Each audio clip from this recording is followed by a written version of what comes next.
John Lilly once put it this way: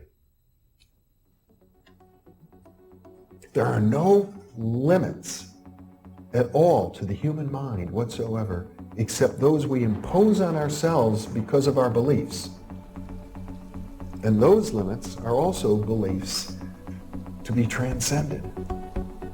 And that's a view that suggests that the possibilities of human transformation are virtually infinite. And we have no way of knowing the outer horizon of what it means to be human.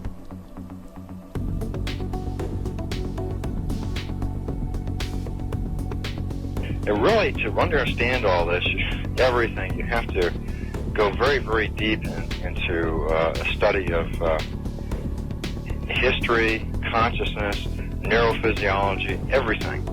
You have to be the supreme eclectic type of leaning, and you really have to be wanting to know who you are and what everything's about.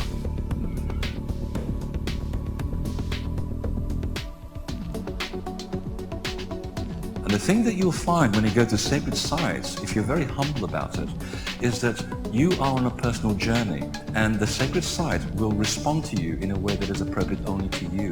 The information is always what you are searching for. And it's the intent you give that energy that defines whether it is used for right action or not. And it is inside these sacred spaces that you will be reminded that you are a god, that you are a bright star. So what you're trying to do is move through the course without ricocheting off walls or creating karma. You're trying to slide through things smoothly. How do you do that? It's called flowing. There's a technique that you can do that will allow you to touch some part of your inner being that has more knowledge than your conscious state does.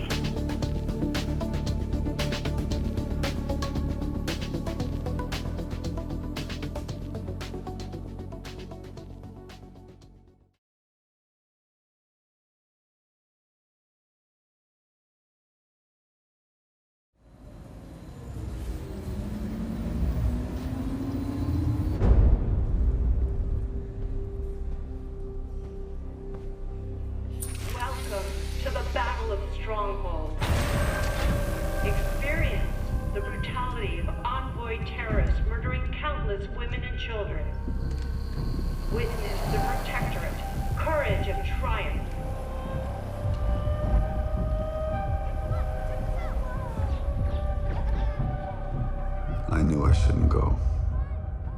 Because when the victors rewrite history, it's just another kind of war. Waged after the battlefield killing is done.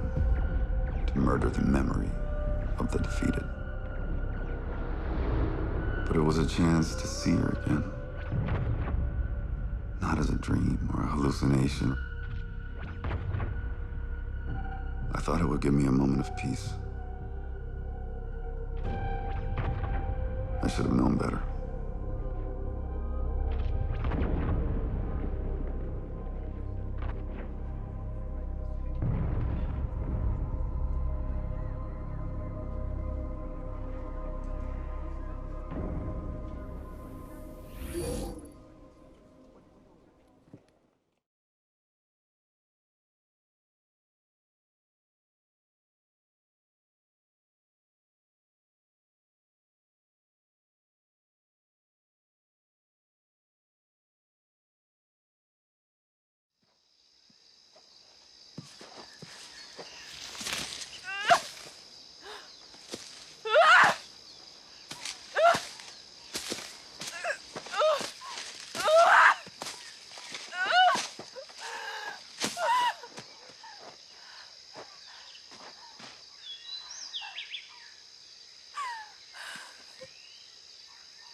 Bad day?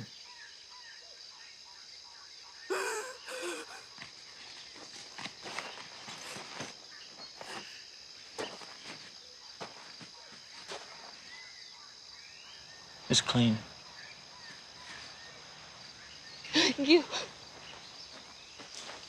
You mind if I sit?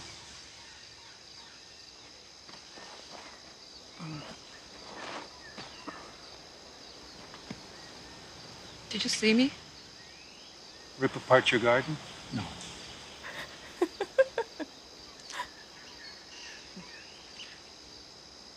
Sometimes I wish I had a garden to tear apart. I don't think I have ever seen you angry. Oh, I used to get angry. All the time. Frustrated, too. So you're not frustrated anymore? I'm not lost anymore. How did you do that? Same way anything lost gets found. I stopped looking.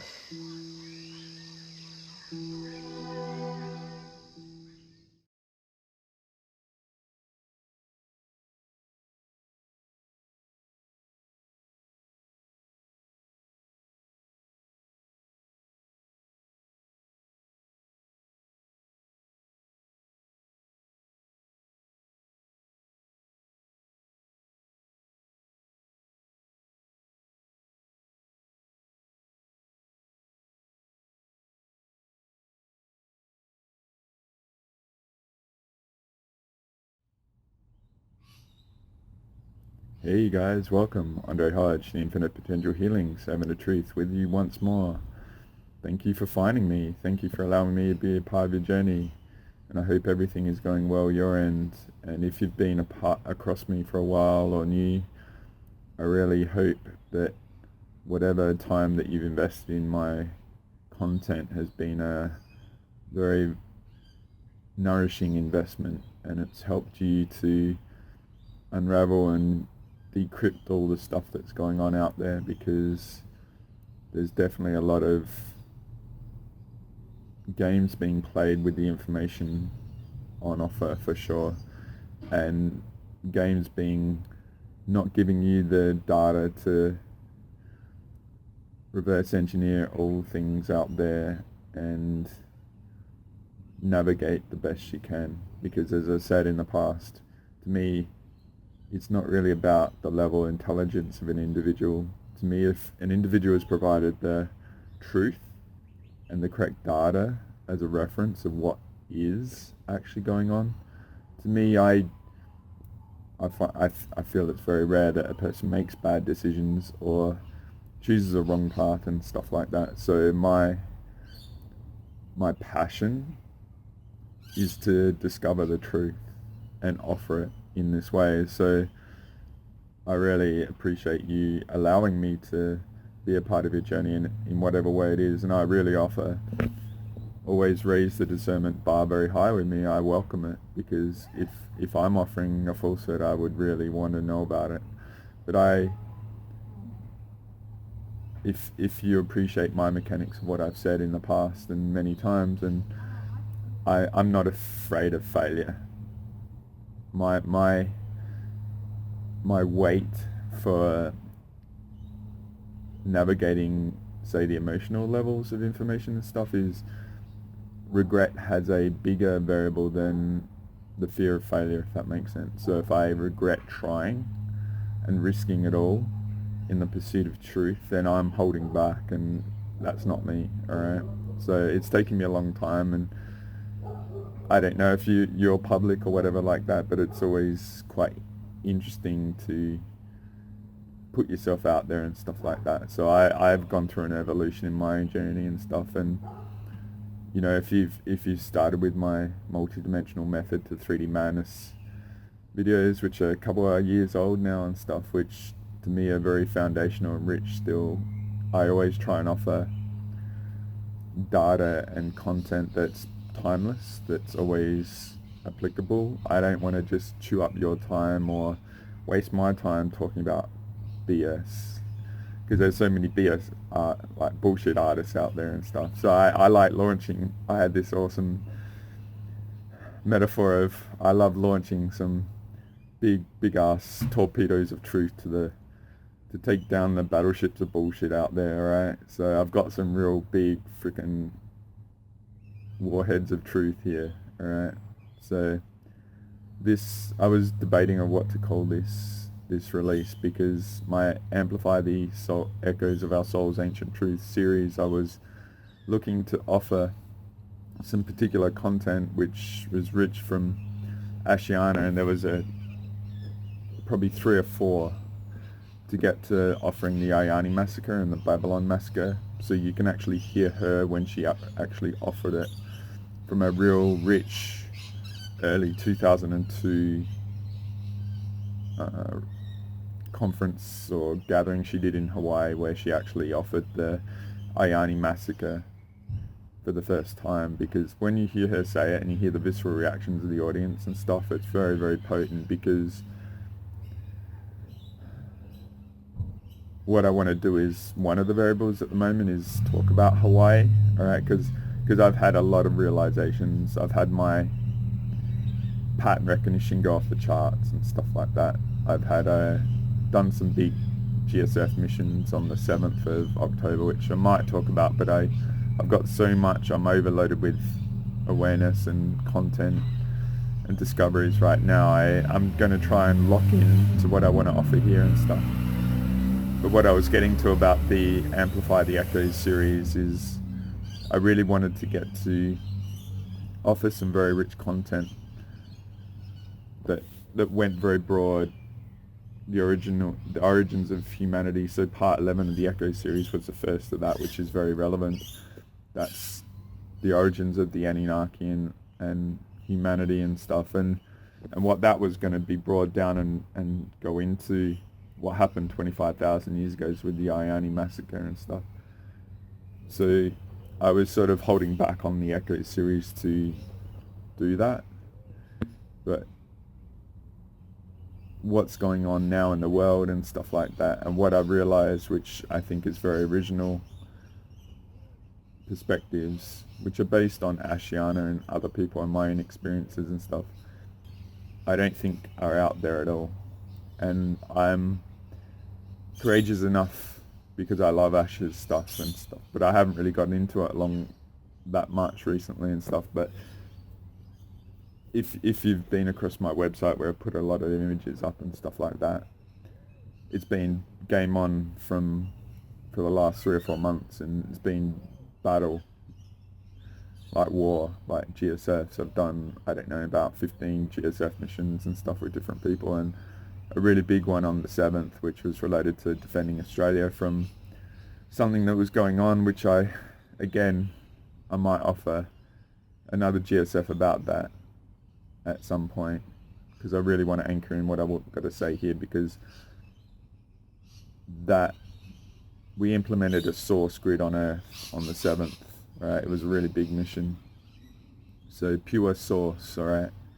So Ashiana talks about a convoluted DNA sort of stuff going on, where there's this devolutionist species where they just lose their high quality DNA and they become corrupted, and then wars start and stuff like that. But one of the GSFs I did with one of my epic allies is who could go back to source in the moment when the invaders came and corrupted us. It was right at the moment when source itself chose to separate itself and stuff. So we've had corruption in us all the way from the origin of source's choice to experience consciousness. So we don't even know what being non-corrupt is. So this 7th was implementing a pure source grid, alright, on Earth. Alright, so you think about the 7th and what's gone on since in the world and stuff. Things don't seem like they're holding on, if you get my drift.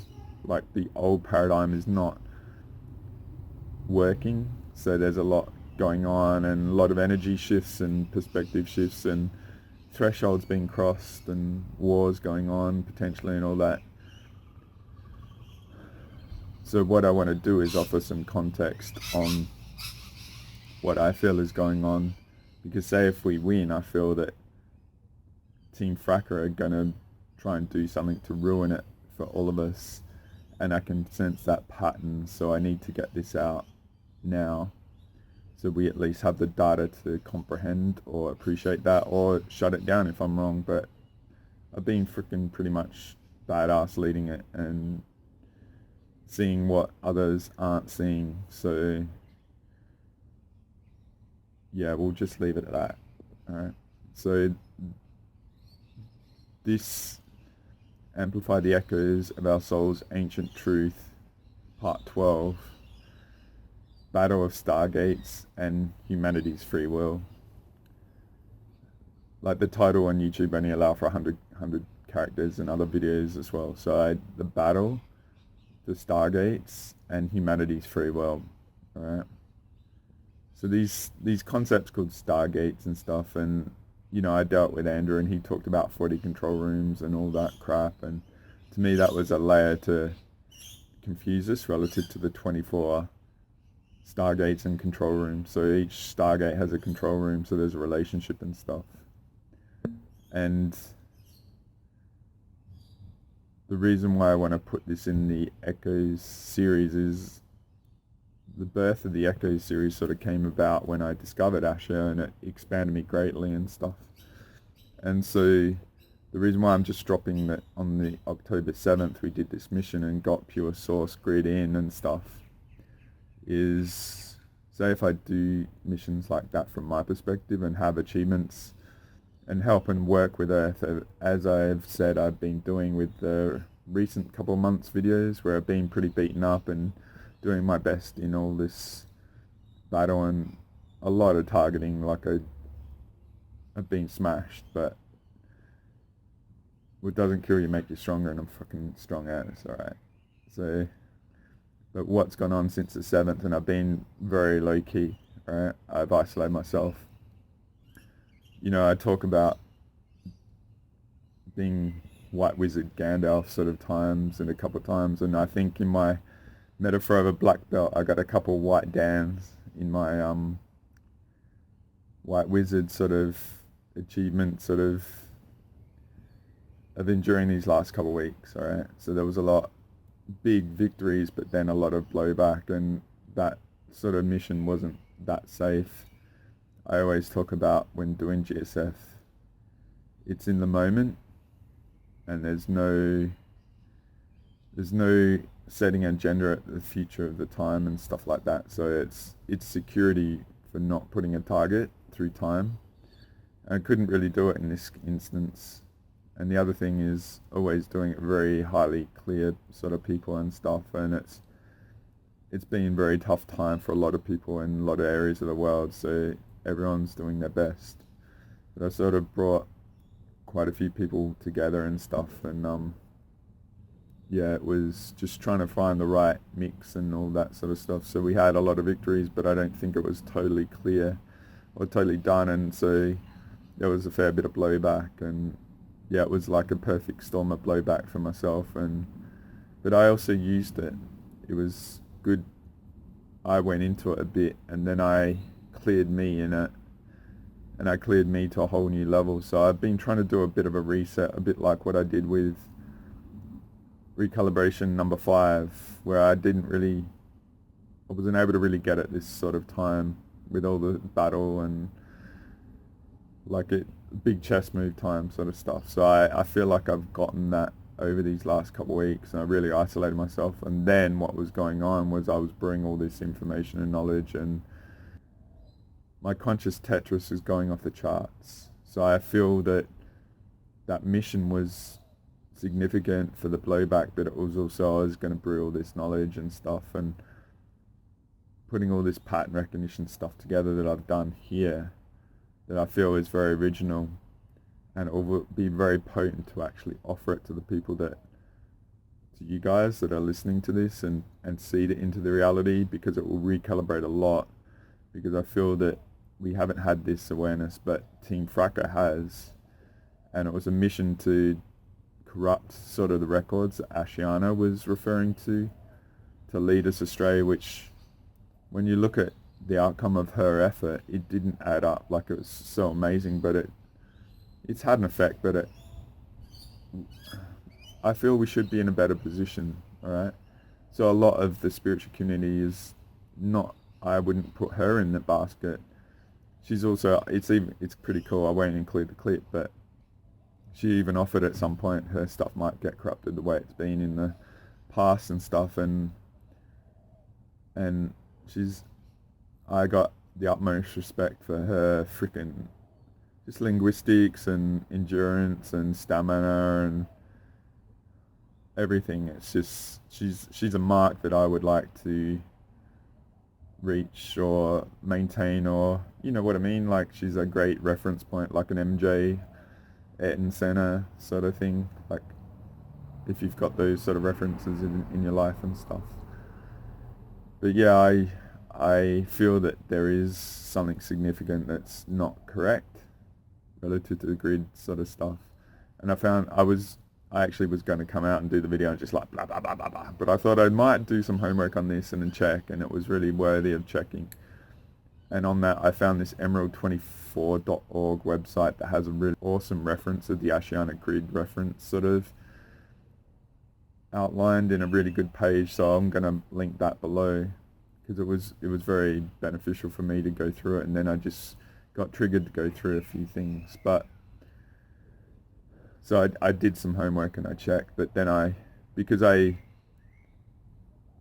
when I do these videos, I like offering my perspective and not really going for that reference sort of stuff, so it's my personal truth, and if I'm wrong, I'm wrong.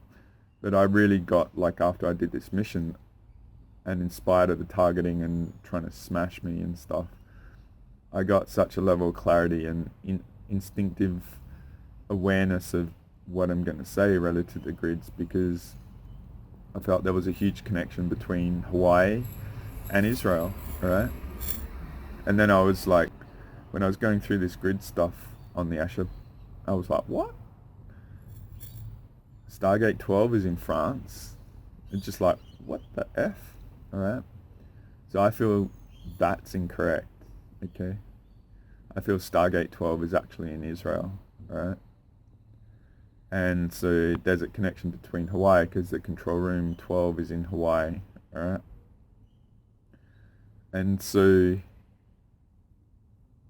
you just look at history, what's gone on in it, alright?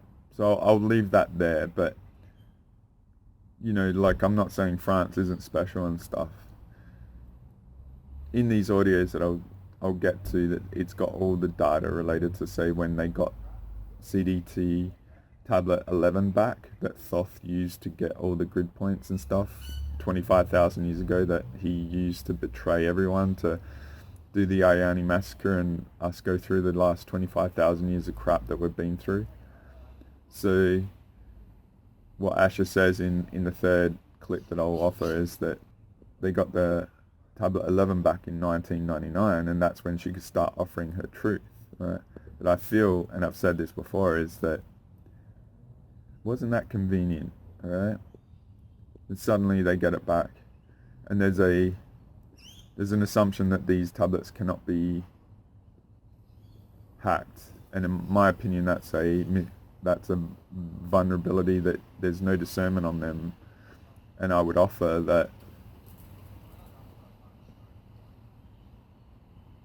you know, if they've had them for 20,000 years or whatever, or 1,000 years, and they know how precious they are and all that sort of stuff, then, and how they are used as a reference, as a single point of failure, coming from being an IT engineer, that there's a logic behind that being hacked and corrupted subtly,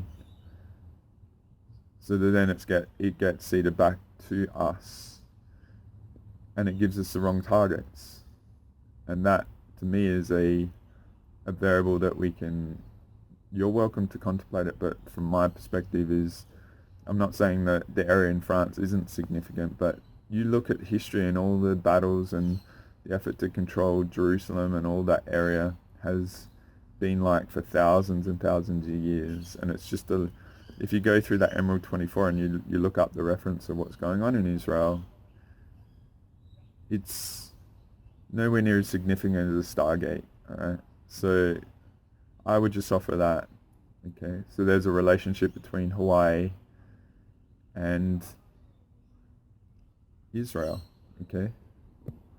So another big thing is that, and this is a tangent, so what I'm going to do is offer 3 videos at least, or 3 inserts of Asher. One will be the big what happened 250 billion years ago, because it's relative to what I'm offering now, is that the origin of the Phantom Matrix was when there was DNA convolution, as Ashiana says, which is, to me, the corruption from the source, the invasion and hacking of source at the original point of conception for consciousness, from the invaders to gradually derail or degrade us in our universe, that brought about all that to. And if you understand, you know, if you've listened to the Metatron recordings I've got on the Asher page that I've got on my website, that Metatron was brought down to open up a portal, or a connection basically, to the Weezerdak negative universe, and the Phantom Matrix was a component to get that done. Alright?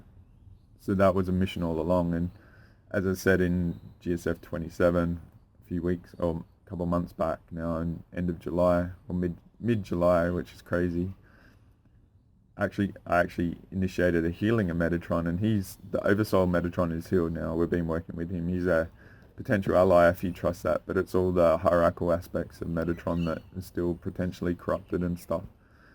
So yeah, that's just a variable out there. But what I'm going to do by offering this big 250 billion year clip is, it's related to how they use the reversing of Stargate 11 to blow up Stargate 12, alright? To open up the Phantom Matrix and take everything down. So what I'm getting to is, to me, I see Israel as Stargate 12. And so say if they lose Stargate 12, then these audio clips will have where Stargate 11 and Stargate and Control Room 11 are. They're in Ireland and England, alright? So just think, who's over there now? Surprise, surprise. Why are they in England, alright? Because from my perspective is if the frackers and the invaders and Anunnaki frackers, they lose this shit and we take it back, then they're just going to be frickin' bastards and just try and reverse it and take everything down, alright? So that's a heads up of why I'm doing this, okay? So we have an awareness of that, alright?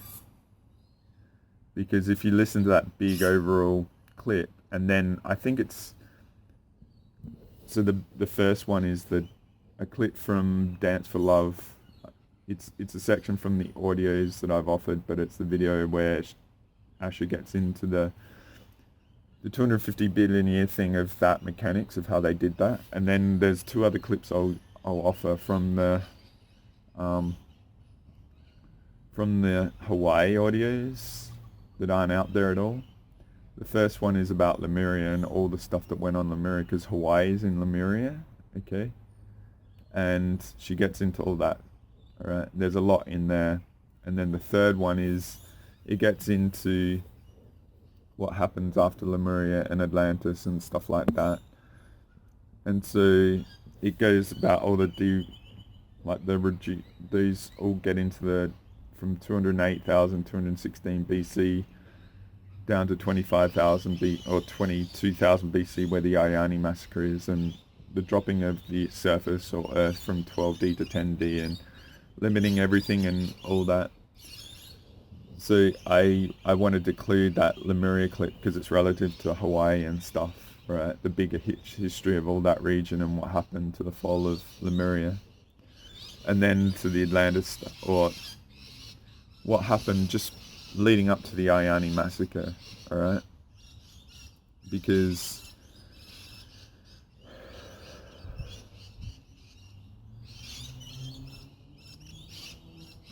in that third section, it gets into the agenda of, say, the Anunnakis, the unified Anunnakis and stuff, trying to do that reverse flip of the Stargates here to take it down. But it also gets into Ayani's effort to flip it all and return everything to a 12D grid, and how Thoth derailed that, right? And I'm going to stop it at the Ayani massacre, because I want to do a decent video on that at some point.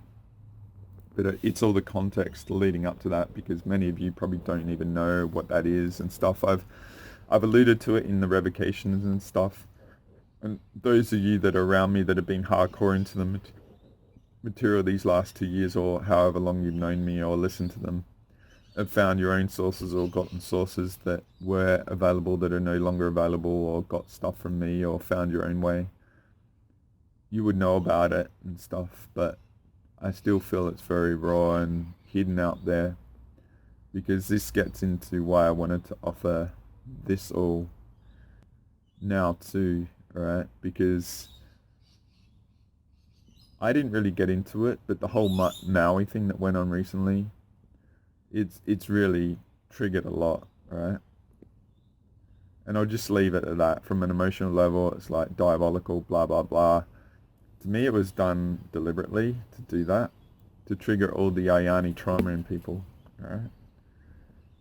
So it's like, they want that, right? So why do they want that, okay? And in the third section, okay, the third clip of Asha, she talks about how just before the Ayani, they were one of the diabolical things, these frackers, like the Leviathan Force, right? That's the effort to create this skin suit with everyone's codes in it, so the consciousness of these invaders could go in it to occupy on the planet with all the codes to do all the Stargate sort of stuff. And so that's why all the pillaging has been around, and that Leviathan effort and force are a byproduct of that. Right? So part of the leading up to the Ayani, what Asha talks about is they were capturing, say, guardians or angelic humans or the Ayani, and hooking them up to electricity to access the codes, okay? So this is the freaking amazing thing. This is one of the real profound things that's just like, relative to the consciousness Tetris in me, because Captain Marvel gave me the heads up of this awesome lady called Sabrina Wallace, alright? And I might include a clip, I might not. It's a bit complicated being on this channel, so I might do it on the BitChute channel I've got. And I might, YouTube's getting a bit challenging to offer stuff, so I might have to censor things down here, but offer the full, you know, this might be the PG sort of rated thing where the M or R rated is over there of truth, if you get my drift, alright? But this awesome lady talks about our energy field being a part of our body and all this sort of stuff, right? Not only that, she talks about how over the last couple of decades it's already been implemented that they've used our energy field as a part of the internet, the apparatus of the internet. So a lot of the health issues that we're experiencing are related to that. Not only that, it's all the quite a high 40 to 60% of all the targeting issues, from my perspective, what I've worked out since gaining this information, probably come from that infrastructure, right? So you know how I've gone along my way, bumbling along, trying to work out reverse engineer, operating with all these people that supposedly have awareness but never talked about it. And yeah, so shout out to Captain Marvel. She gave me a heads up a few weeks ago, which was just, I think it was the 5th of October, she gave me the heads up of this lady, and I found it 2 days before we did this October 7th mission, which was a pretty big clobbering of negative shit on the planet, right? And preventing these frackers rolling out their plan. It was like, they were pissed. They were so pissed. It was like glorious, like, oh, you don't like that? Well, I'll do more, thanks. And yeah, so they were like screaming at me and all this sort of stuff the last couple of weeks. It's like, I'm like, give a shit. I give a shit about your tantrums, because we're like defending the freaking glorious Earth from your invasion fuckers. Could I give a shit less, alright, about your tantrums because your plans are failing? Wow. So yeah, But what I'm getting to is that this variable, this lady, and what she's offered, because I've got this IT background and stuff, so I'm going to try and round this out to offer the videos and stuff, but what I am offering relative to what happened just before the INE massacre of using electricity to access the codes, right? The Chaos 19 genocide stuff, that juice, right? What I've got is from this component that Sabrina Wallace has offered, okay, is they're actually using the internet that's created between us all, alright, to actually access our codes in real time. Alright. So what I'm getting to the INE massacre in Hawaii, from my perspective, is they actually did that deliberately to identify a lot of the INEs amongst us, right? So if you reacted to it, you expose yourself. And that's why I've always said emotional mastery is number one, alright? So that's one thing I worked out, but also that variable of the Hawaii thing in the background right now of doing that, because they're trying to really take control of Stargate 12, or maintain control Stargate and control room 12 to disconnect us from the 12D source sort of stuff that's been a battle all along, alright? And so what I feel is if they lose that, they're going to reverse gate 11, like I said, and send through the pulse to sort of complete what they were trying to do around the INE massacre and stuff, which was left in a stalemate till now, right? Where, to me, I see the surface as a colony, like as an occupation, colonized relative to the Anunnaki and stuff, and we're just being brutalized and all that since then. And if you've listened to my whole Echo series, where despite all that, we were going to bubble up, and so they've rolled out this stuff recently, which I'm saying is thanks to Sabrina Wallace. It helped me to, from my IT background, because I've worked at GSF level IT engineers, you know, like CCIEs, alright? And I remember, must have been 2005, I was like, CCIEs are like MJs of Cisco, if you know what Cisco is. I'll talk about the IT aspects in detail another time and stuff, but I remember one of them, this guy Steve, he was awesome, genius. This group that I worked with were freaking badass. It was like working with special forces, IT guys and stuff. We could do anything.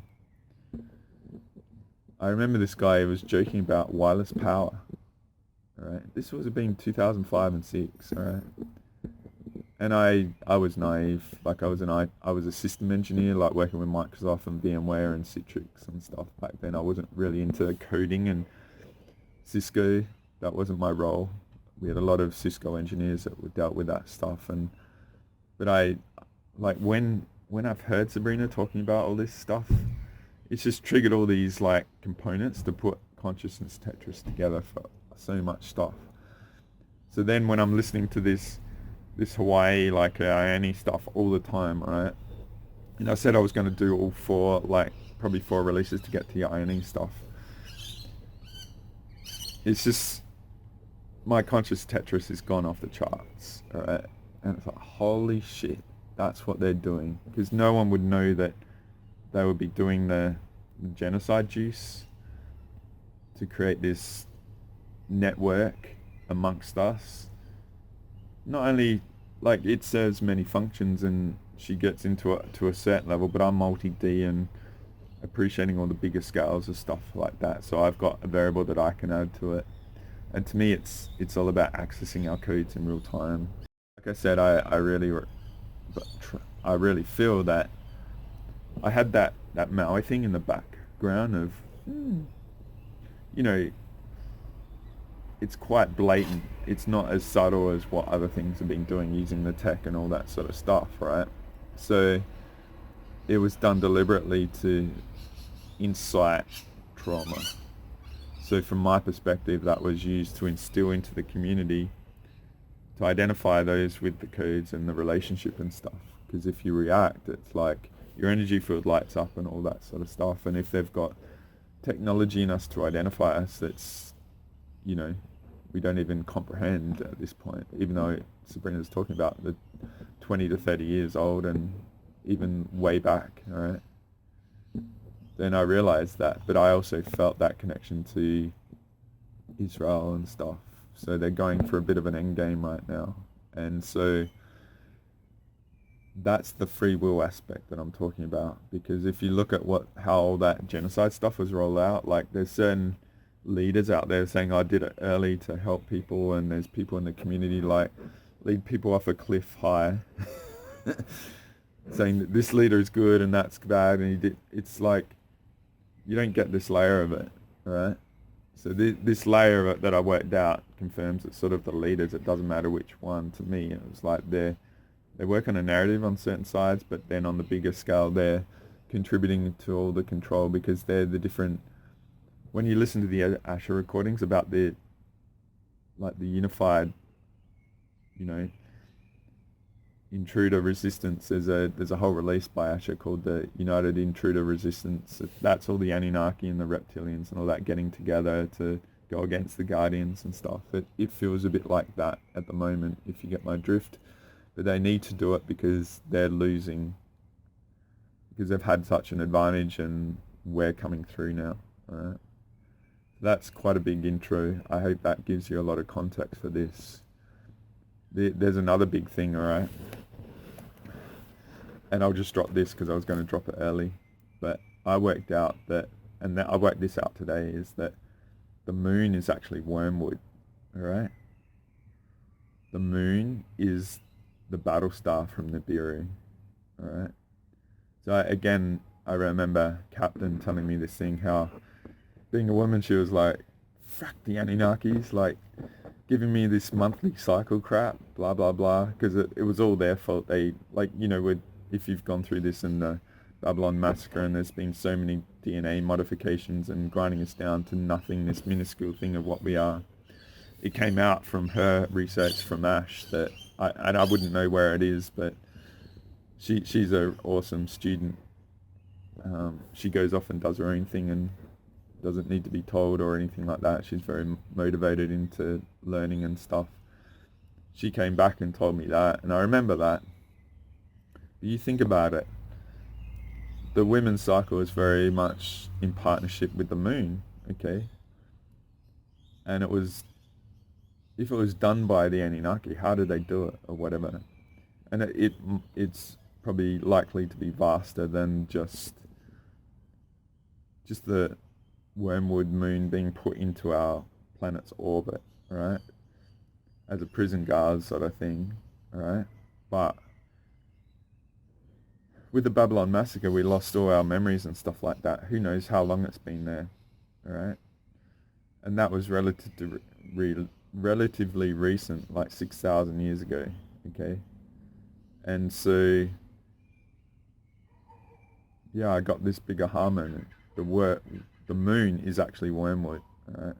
So in these audios, Asher talks about it as well. So I was like, just think about that, There's all this talk of it being artificial and all this sort of stuff, and it sort of makes sense. It's massive scale, and it's beyond anything we can even comprehend as a species now that can be done. But just you think about that, okay? You process it. I was like, holy shit, holy fuck. Of course, it's right there. It's in our face. It's so impossible to believe because we have to go against the dogma of what we believe is possible and all that sort of stuff, right? So it's just, I'll offer that. I'm processing it and discerning it myself, but it was like crazy, all right?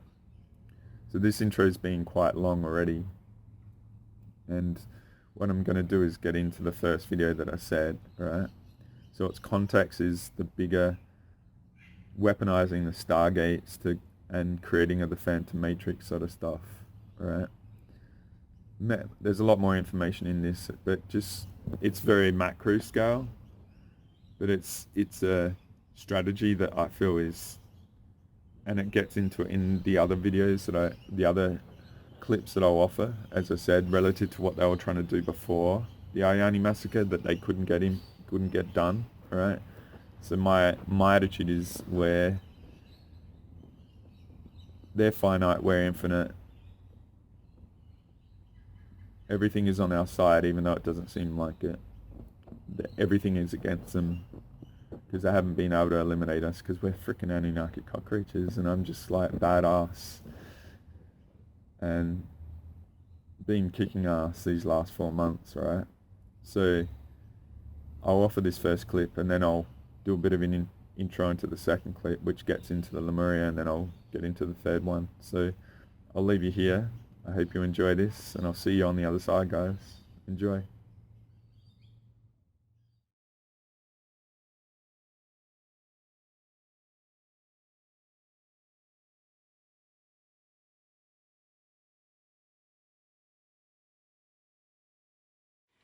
We are in the probability where something called the final conflict drama is beginning to unfold.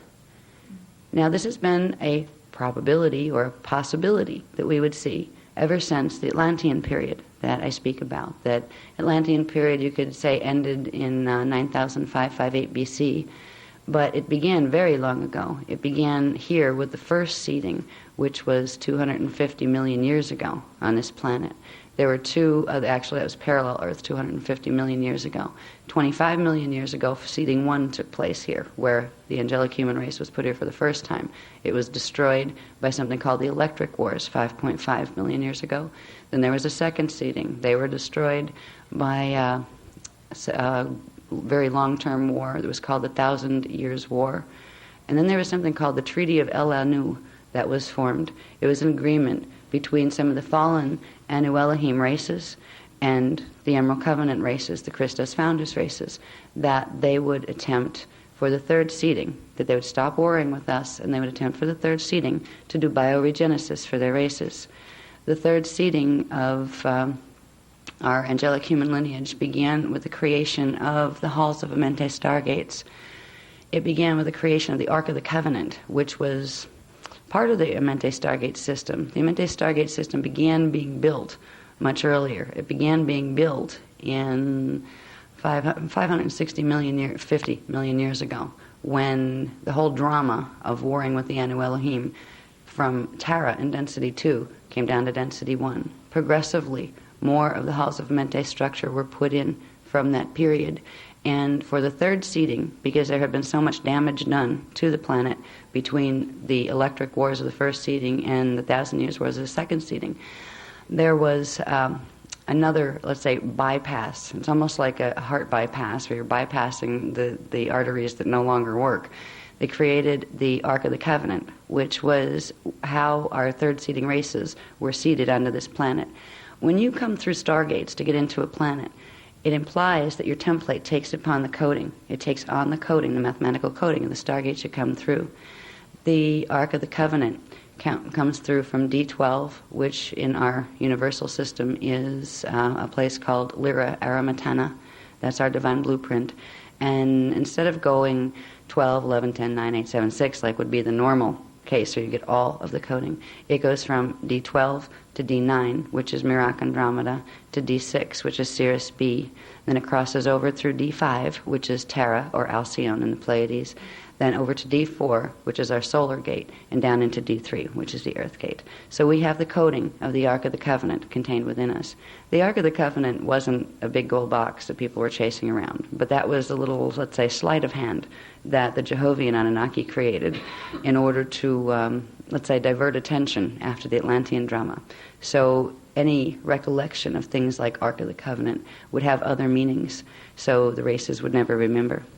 Now, we're in a probability where, because of a set of choices that have been made through Atlantis, from the period of, let's say, 50,000 BC up to 9,558 BC, that put us on a course of action that got us nearer and nearer to the heroic probability.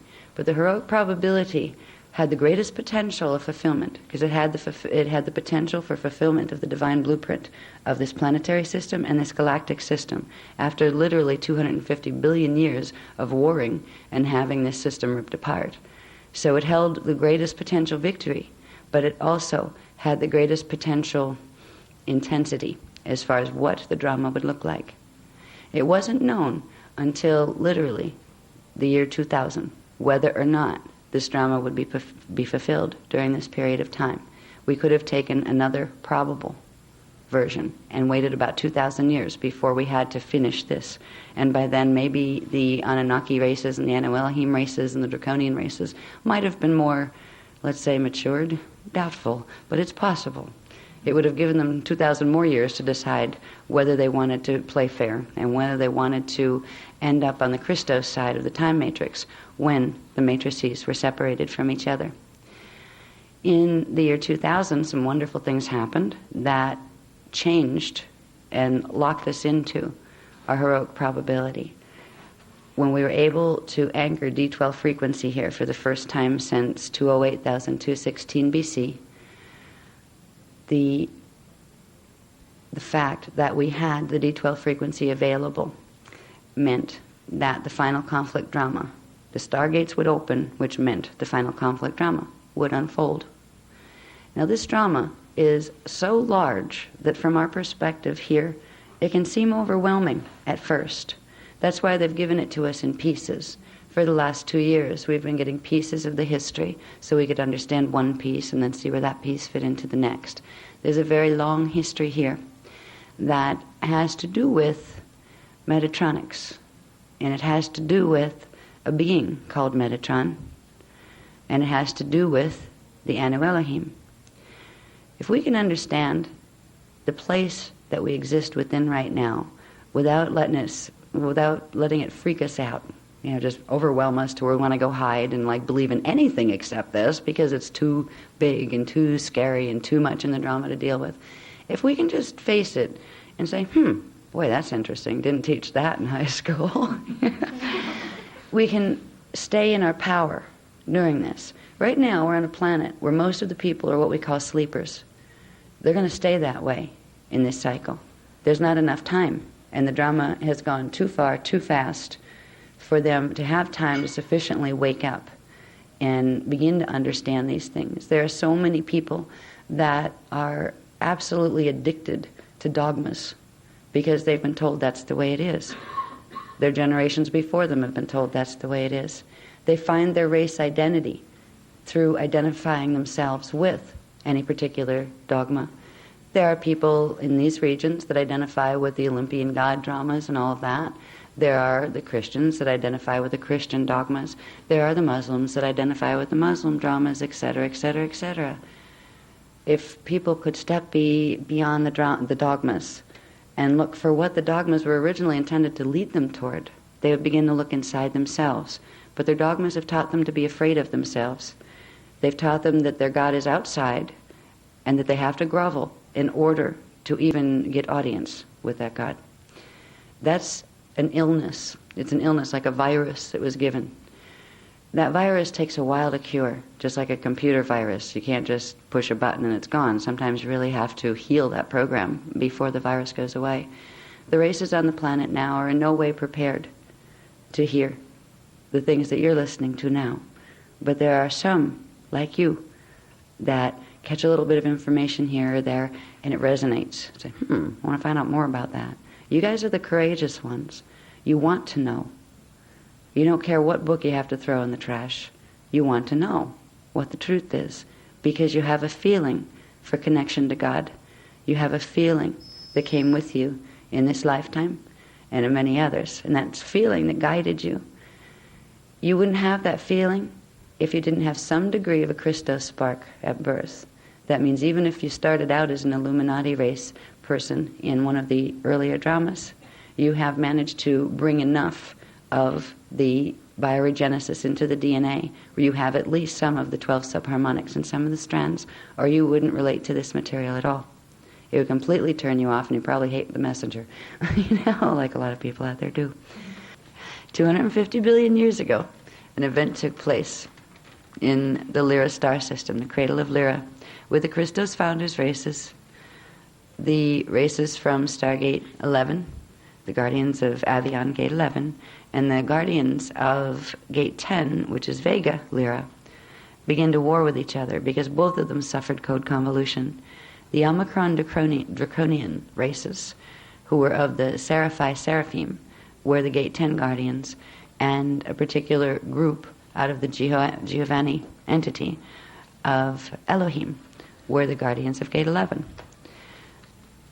Both of them were getting a bit out of hand as far as taking a free will concept and literally turning it in on itself and becoming authoritarian. Because free will and authoritarian dictatorship do not go hand in hand. They are in direct opposition. Both of them began to play that game with each other. And after a while of the D11 Elohim pushing the Draconians around, the Draconians managed to evolve in a certain way that they were a bit stronger. So they began to take back territory. They began to push back. And at this point, the Elohim commissioned High Council, which were the ones who were guardians, the Elohim, the Elohai Elohim, who were guardians of Gate 12, and they said, these guys are out of control. We want you to destroy them. And we said, excuse me, we don't destroy anybody. By the way, did you notice that you've been out of control for a while, too? Why don't we all sit down and figure out how we can help both of you heal? They didn't like that answer. They threatened High Council that if you don't destroy them, we'll destroy them. And not only that, we will destroy your gate and you as well, and we will take over the Matrix. That was a very sick decision to make. It was a choice that was made because they had an idea. These were Creator God people. These were Elohim that knew just almost as much as the other Elohim. They knew that if Source could create using the template that we talked about yesterday in the Dance Floor programs, where you have 15 spheres, well, what if you took just 7?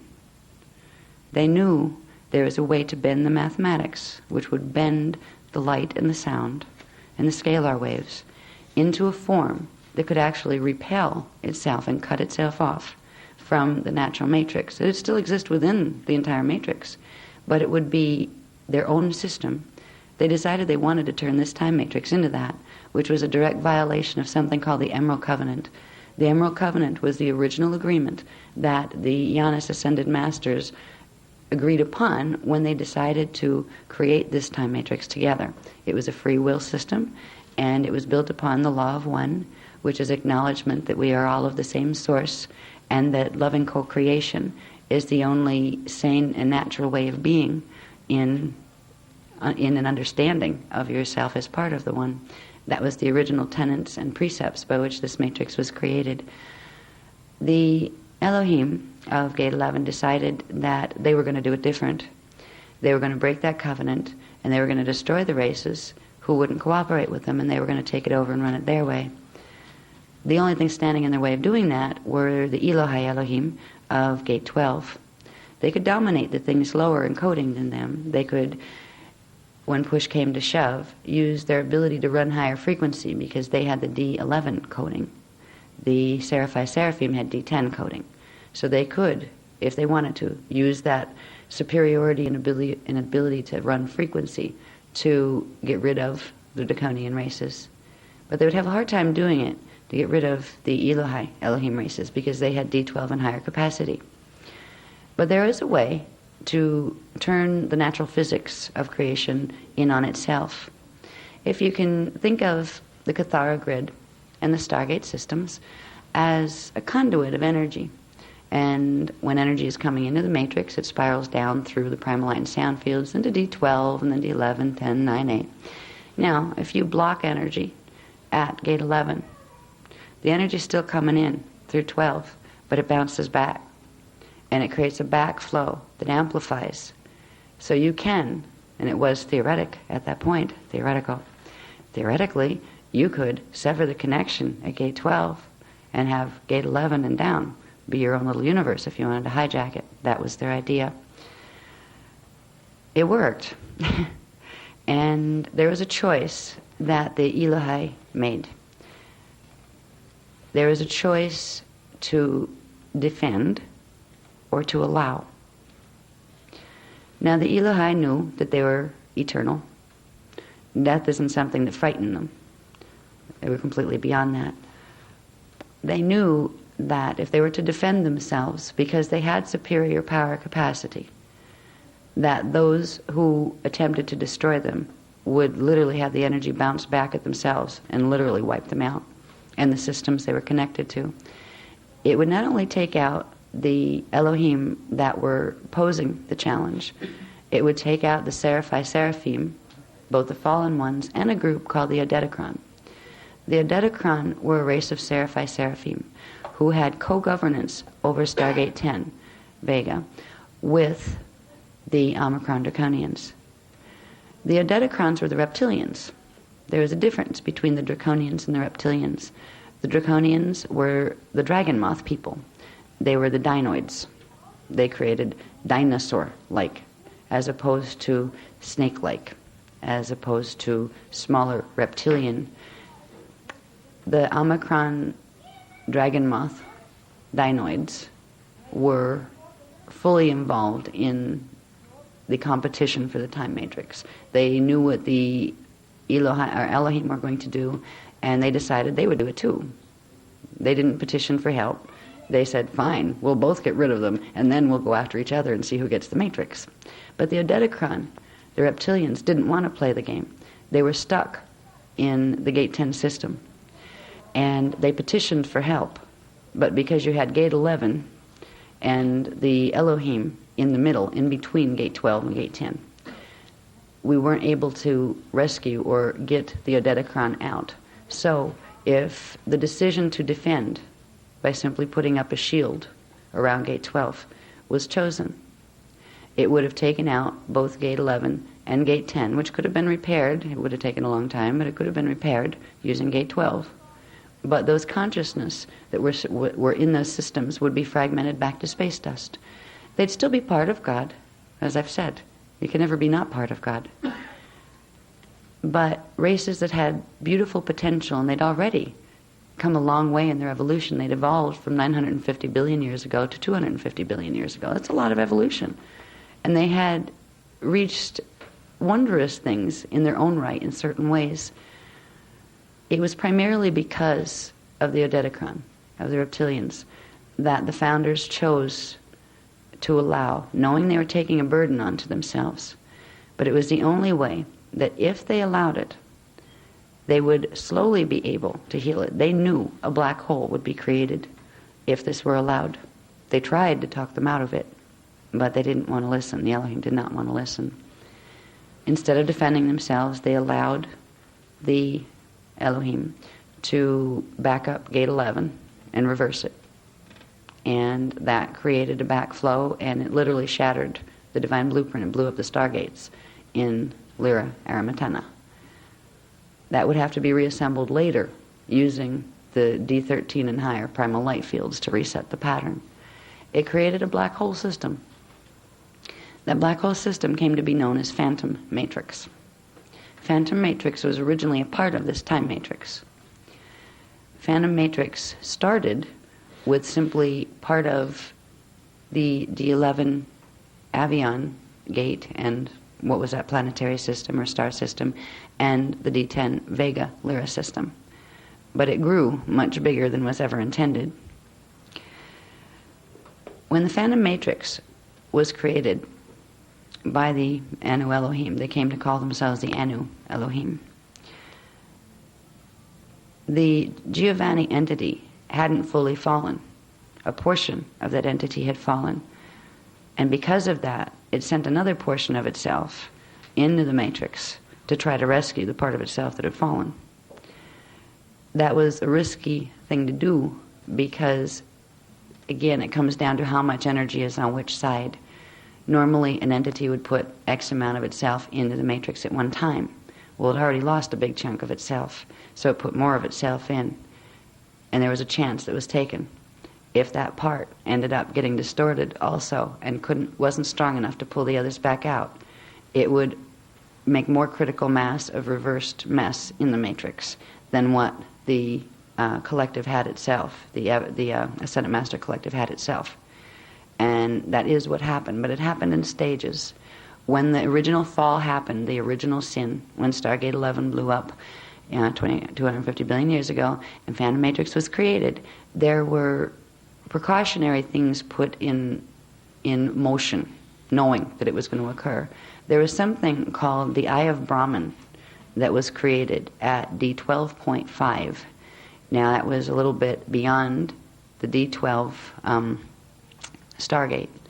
The eye of Brahman was a polarization refraction lens that would allow the primal light fields from the natural to this time matrix to refract through and literally anchor into the phantom matrix, to hold it, to give it a structure so it could begin to restructure itself instead of going completely back to space dust. Because what happens when a black hole is created? A template is shattered like a crystal that's crushed with a hammer. It gets twisted, the energy gets twisted and reversed, but if it has any portion of its template that has enough frequency, it can begin to accrete again. What usually happens in a black hole system is it accretes like to like frequency, but it's missing pieces, and it isn't able to accrete functionally. So it accretes on a distorted template compared to its original mathematics. The Eye of Brahman was intended to allow the pattern of the natural template of this time matrix to be put back in to phantom matrix. So when it began to reaccrete itself and the consciousness began to pull itself together, it would still have, eventually, after it accreted enough, it would have access to getting plugged back in to its original divine blueprint. That was the original intention. So there was a lens, the first eye, the Eye of Brahman, created. And it was created by the Christos founders and the Yanis, Ascended Masters races, in order to give the beings that would be caught in the black hole system an opportunity to re-evolve instead of being, blown back to space dust. And again, it was done primarily because you had several innocent races, but primarily the Odedicron, who had been persecuted by the draconian races progressively more and more. There was no way they could get out of the system, and they had always been in good standing with the Christos founders races. So there was a commitment made on behalf of them, but also on behalf of the others, because even though the Anu Elohim had gone off on their own tangent and become very dangerous creator gods, they had become anti-creator gods, anti-Christic creator gods, they were still loved, and there was still if there's life, there's hope, hopefully, So it was a decision of love, but it was a decision of accepting, out of love, accepting a huge, massive responsibility. The responsibility of knowing how dangerous this healing experiment could be.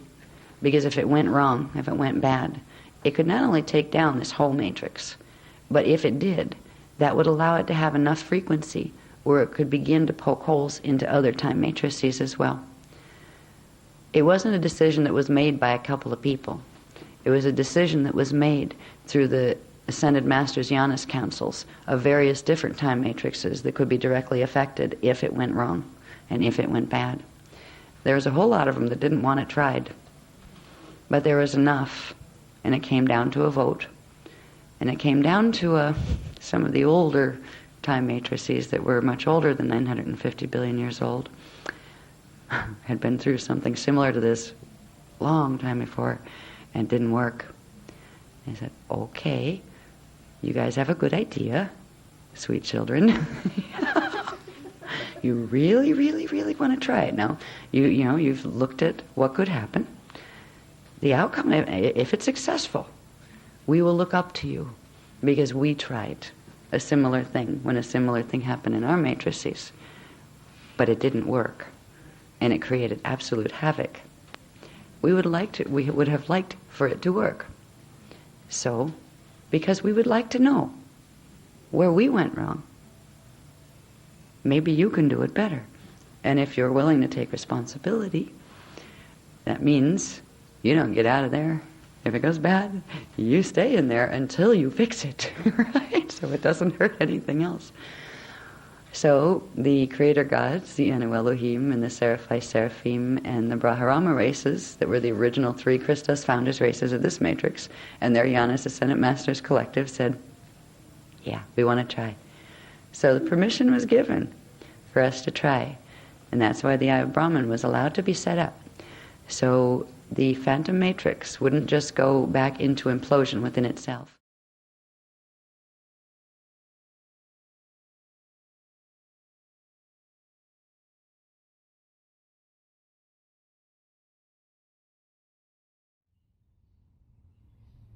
Hey, welcome back. I hope you enjoyed that. So yeah, bigger macro scales, 250 billion year reference of what went on. As I said earlier, Asher talks about the convolution of DNA, the gradual devolving of DNA. So I've got this image that I didn't show, and I've made a deliberate effort not to show too many images in this because they can make the processing of the video quite hard and stuff. Whether I do show you images during the creation and stuff, alright? But this is an image I haven't shown for a while, and it's related to source and all that, alright? So, from Asher's perspective, and a lot of like the law of one sort of stuff, and I've said this in the past, is that source decided to separate itself and then be a fractal to itself and gradually devolve and all that sort of shit, alright? And what I've sort of offered in a few instances and definitely confirmed with this awesome ally I know and I trust them very, very definitively, alright, is that the moment source decided to separate itself to then gestate the consciousness potential that we all have now inside our universe, alright, was that the moment of conception of that potential is that some invaders went in and hacked and corrupted source itself. And so this devolution of the consciousness is a byproduct of that corruption. It's not from within the universe itself, it's an external, but it's so subtle because it's always been there. We don't know it's an external, if that makes sense, when it actually is, okay? So that led to, over a very long period, this 250 billion year blowback war sort of stuff that led to the Phantom Matrix. If you appreciate that another universe like the Weezerdak, from my perspective, they strategized this to gradually make it a possibility that this universe will be open up to be a nourishment source to them, right? And that's where Metatron fell and all that sort of stuff, right? Those audios are in the Asher web page that I've got if you want to listen to the broader, longer, epic like galactic history level. You'll get more from that 7 hours than you'll probably 1,000 hours of other people, trust me, when I say that, right?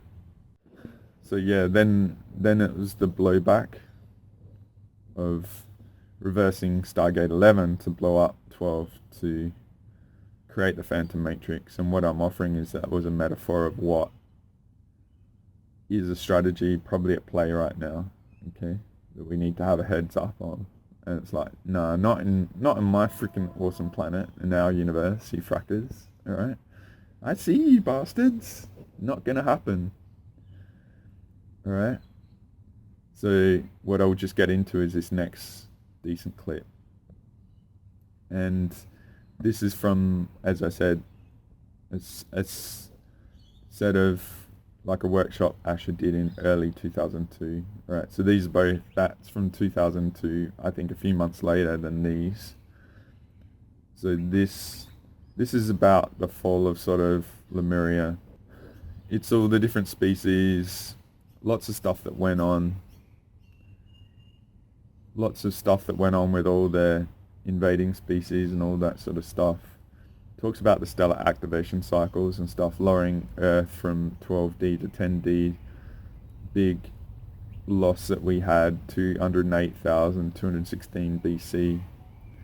And many, many other things. Perhaps you've heard about these, perhaps you've gone and discovered a lot of these variables when Asher's offered them in other parts. She talks a lot about the Stargates and control rooms and all that sort of stuff, but the eventual fall of Lemuria, right? Because Hawaii is in Lemuria, and it's just very rich clip, and I feel you'll get a lot from it, and that's why I wanted to offer it now. And like I said, I was eventually going to offer these things, but I felt like with what's going on in the world relative to Hawaii and Israel, and like I said at the start, to me, Stargate 12 is in Israel. It's not in that location in France, because you just look at what's gone on in history in those locations, alright? So yeah, I feel like the CDT tablets is corrupted and stuff, which in the third section Asher talks about, that CDT tablet and Thoth and all that sort of stuff, right? So I'll leave you with this. It's a decent clip, and I'll see you on the other side, alright? Enjoy.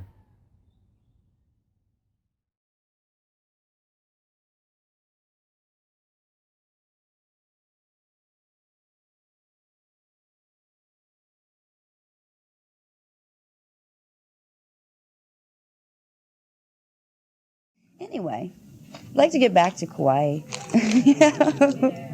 Yeah. All right.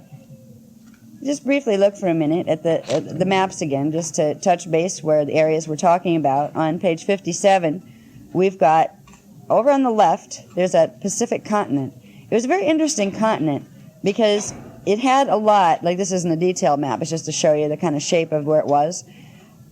It had a lot of internal water systems. So what is now islands, a lot of that there was land that was connected around it, but there were large bodies of water within that continent itself.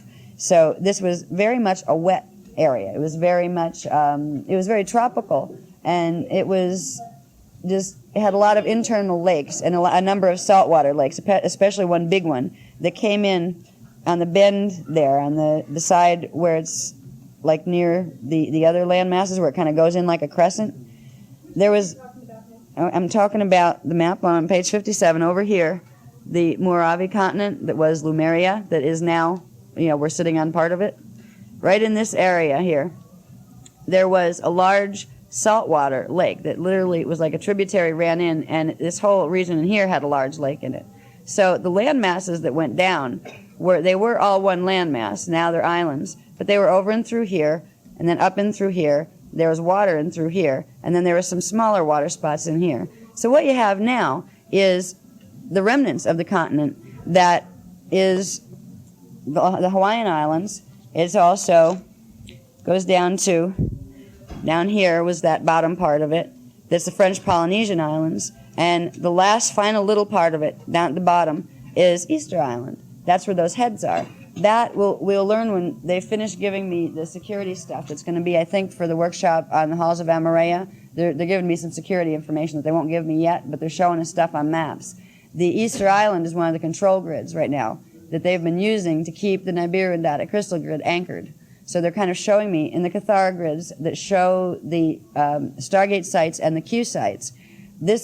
Michael is actually doing the maps to plug those in to the planetary grids and show the lines that run between them. From the Cathar grid maps and putting it on a geographical map, you can see the areas that they're controlling it from. So that information is coming, but there's a big part of it, I don't know what it is yet, they didn't even tell me yet, that has to do with major security stuff on what the Illuminati are up to. And we're going to show where the bases are, basically. And they fit right into where the Cathar grid is, so we see what we're doing.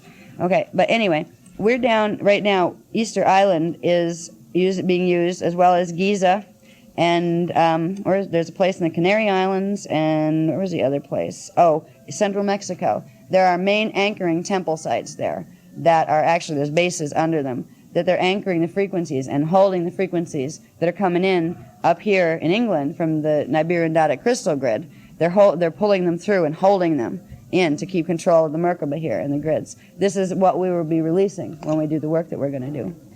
Now, the races that were part of these time periods, they started with the Palladia Urtite Cloister races, which were the angelic human races of 798,000 BC.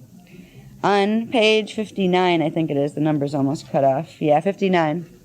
There is a basic races chart here that shows the cycle of the rounds, which are the 4 rounds of simultaneous seeding of the human lineage in 4 different time cycles, interrelated time cycles. You have round 1 that started with the Palladia races, 798,000 BC. That went up to 208,216 BC. That particular group, as being the main force on the planet, ended with the stellar activation cycle that went bad in 208,216 BC. After that period, because the grids ran on a 10 code, these races, these first 5 races, couldn't live on planet anymore because they were breatharians. They didn't have internal organs quite the same as ours. angelic humans didn't, because they didn't need to take substance from outside things like animals or plants or water. They didn't need that because they simply used the Merkaba. They simply used the Merkaba to energize their system with the salutations, and that was all they needed. And they also had extremely long lifespans, and they had the ability to go through the gates whenever they wanted to.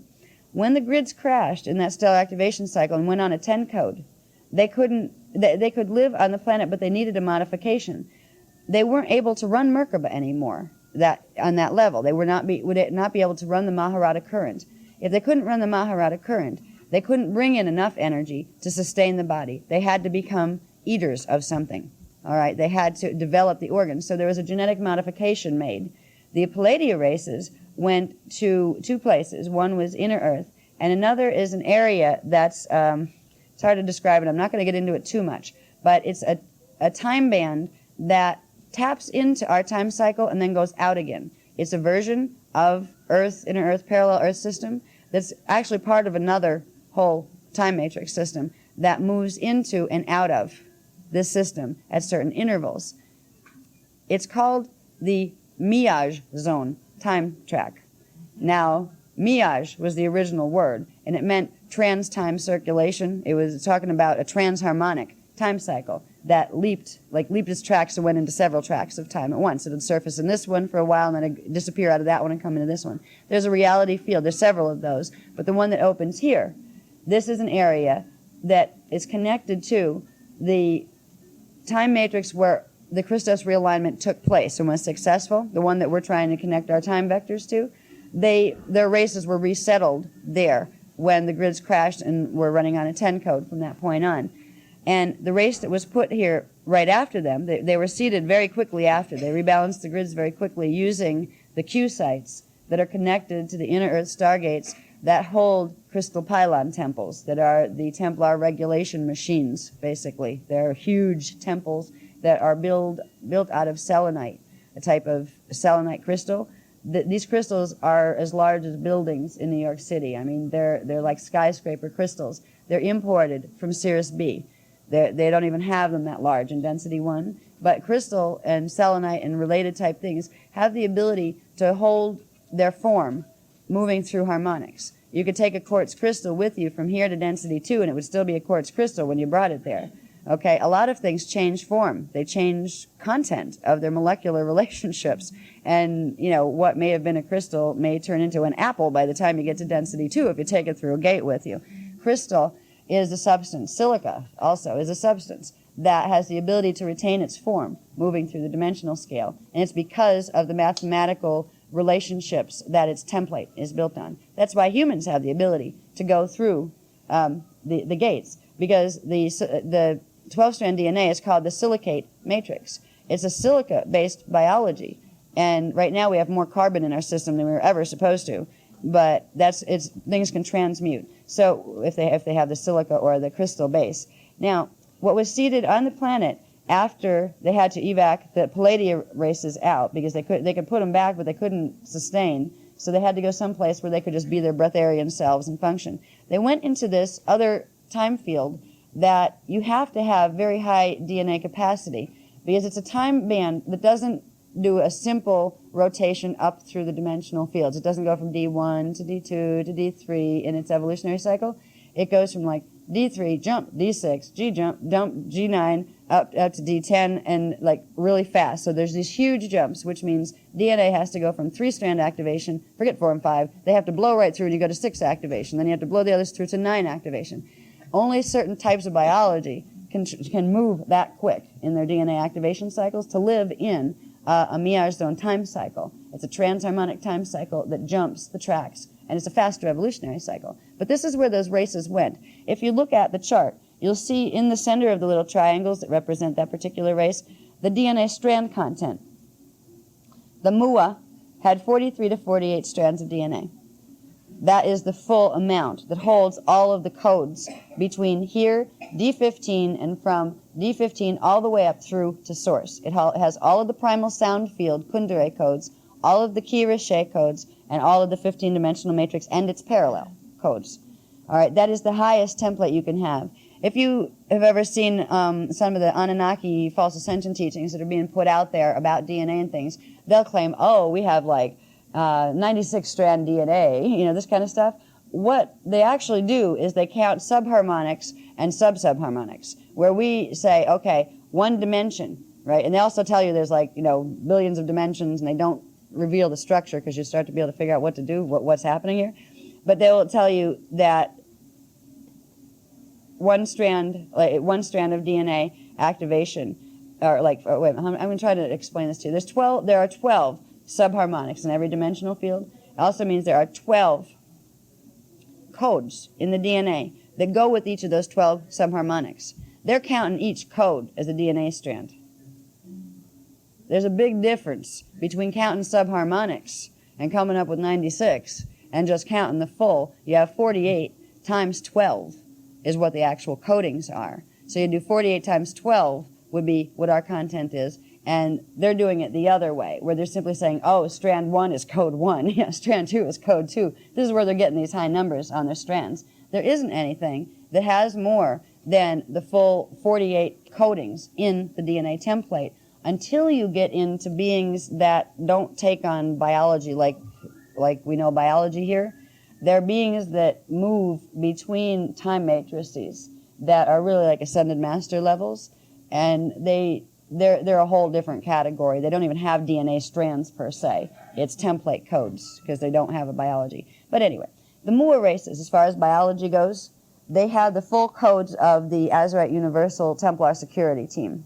That means they could run, they had the codes in their DNA that if they activated the DNA and ran the primal currents, they could activate the planetary stargates, the galactic stargates, and the universal stargates. So they had all the coding that could run every one of those gates. And they could open up the universal gates to the primal light field, Hiroshige currents, and the Kundera currents in the sound field.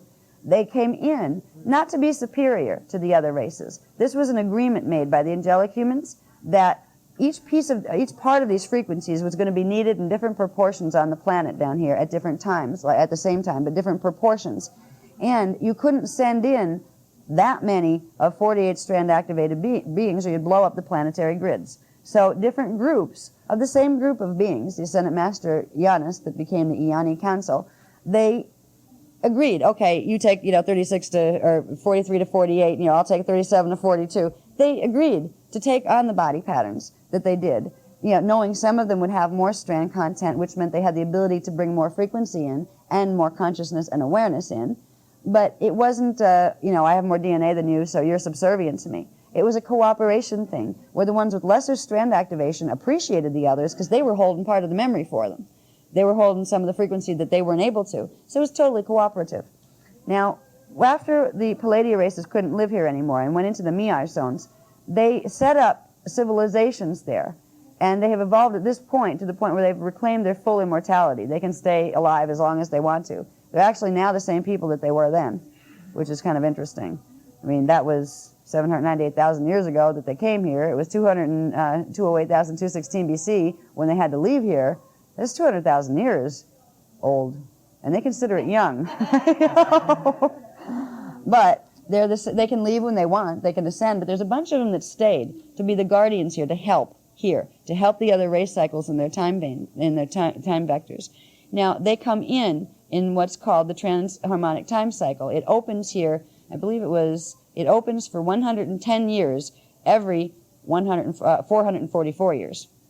Okay? So this time thing cycles in. These are what historically in the metaphysical traditions became known as the hidden cities. Yeah, they were hidden pretty good. They just weren't here most of the time. But they would come in. Literally, they would be accessible for a 110-year period every 444 years. They're opening again in 2002. They're back. You say 444 years? Yeah, 444. What is it with that number? 444? That number seems very significant. It has to do with mathematics, the complicated stuff. It's one of the sacred combinations, but I couldn't justify it now. I'd have to ask those guys, okay, point my brain into the math because I hate math.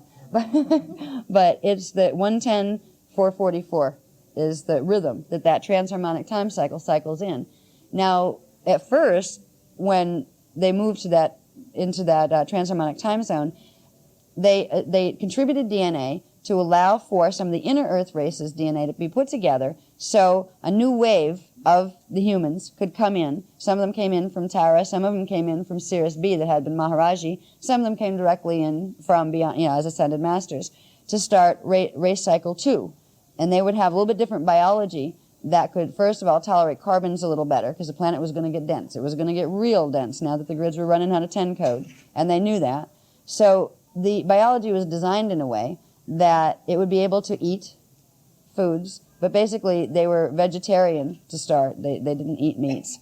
And it was like the beginning of becoming more like what we know the bodies to be now. They were seated in 208,100 BC, and these groups were called the simply Urtite cloister races. So you went from the Palladia Urtite cloister races, the 5 Palladia Urtite cloister races, to the 5 Urtite cloister races in round 2. That round 2 went from 208,100 BC to 75,000 BC. That means during this period of time, you would have on the planet, the people on the planet would all be race strains and family lines out of one of these 5 races. All the angelic humans on the planet would be out of that race cycle. The way the race cycles worked also was they overlapped, where they were progressively trying to build to round 4, where at round 4, the planet would have on it races from every one of the rounds. Now, because of the genetic modification that had to be done between the Palladia races, I mean, ideally, you would have had all 4 race lines, or all 4 round races in round 4 together. They would all run the frequency at the same time in a stellar activation cycle, and they would reset the Christos blueprint that they'd eat, and it would go back in time all through the other places where their race cycles, took place, and it would reset the whole grid of the planetary Templar into its Christos alignment. Now, there have been a lot of problems. There was a period of time here, I think it was between 148,000 BC and 75,000 BC, where the humans were living underground because the Anunnaki were running the place because they'd taken it over. So there was a lot of things that didn't go really well in this particular probability as far as how the cycle of the rounds went. The Palladia races, the ones that were supposed to carry the codes that would incarnate to be here in round 4, they could incarnate into the lesser DNA forms of the cloisters, the Urtite cloisters and the cloisters, but they would lose their coding to do it. This is where the contemporary indigo children come in. The Palladia races had to come back to join the rest of the root races and the cloister races that had come up from cycle 2 and cycle 3 that are all now in cycle 4. In cycle 4, we have root races from this cycle. We have the 5 cloister races from the round 3 cycle. We have the 5 Urtite cloister races from the round 2 cycle. The only thing that was missing were the Palladia races from the round 1 cycle. They're coming back. They're incarnating as the indigo children. They are the Palladia races that are coming in now. Probably most of you are one of them. We don't remember immediately, but they had to come back on planet instead of moving through, because their biology is definitely not geared toward a 10-code pulse planet. It was very important to get the 12 code reset in the grids here, or they couldn't have come back in and lived long, and they couldn't have reset the Christos template. So the contemporary indigo children that have been starting to come in for about 100 years, and now they're coming in large waves. Like a lot of the babies born now are indigos. And it's the Palladia races coming back in. Some of them are coming in that way. Others will be coming in through the mirage zones. Mirage zones are interesting because the word mirage came out of it. Because if you had the DNA codes that you could move through into that frequency, there was a little bit step up from the frequency here. It was like a point between, I think it was between D3, it was like D3.5 frequency. If you had 3-strand activation, you might be able to begin seeing them, but they'd be invisible. You'd put your hand through them, like ghost cities. You'd see them hanging in the sky, or you'd see them like out in the desert, but they weren't real. This is where the whole concept of a mirage came from. What's interesting about that is we're sitting on the biggest, the primary mirage zone. This is the place where 4 different ones interface. There are 4 It's also Q Site 12, which is the place where you activate Stargate 12 from, which is the one that can override 11 and the Nibiruan data crystal grid distortion. Because of that location, I mean, this land has always held this configuration, so this land was always an area where there was trouble. When these races were going through their evolution, we talked about before about the Anunnaki bioregenesis program, and with the Iluli Levi, and how that race was able to procreate with humans, and how the fallen angelics raided groups of those races to create the Leviathan force, which would have the fallen angelic soul in what appeared to be a human body, or a human hybrid body. This drama that began and really strengthened with the creation of the Levi races, or the Iluli Levi tribes, escalated to a point of what became the Atlantean conspiracy. And the Atlantean conspiracy started in Lemuria. It started in Maravi and the Pacific. I'm trying to find the number of the sheet on that. I think it's after this one. Yeah, we have the creation of the Leviathan, and that history is on 60. And then on 61, there's a progression of events that as the Leviathan force progressively moved from these events that took us from where humans started here on page 60 all the way up to like 33,000 BC, right in between the last two entries there is where the real chaos started to happen, the chaos that directly affected us here.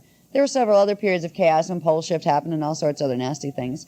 But these are the ones that directly led to where we are right now and what we're dealing with right now.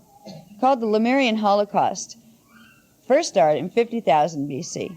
This is when the continent of Marahavi became the islands of Marahavi.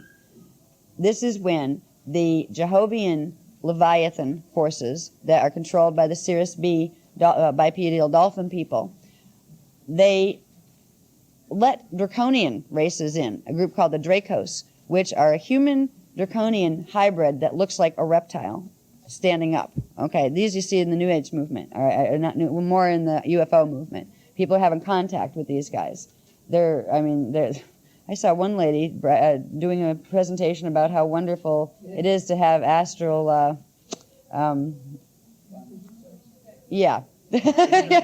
with these guys. I mean, you remember her, yeah, you remember her, Phil.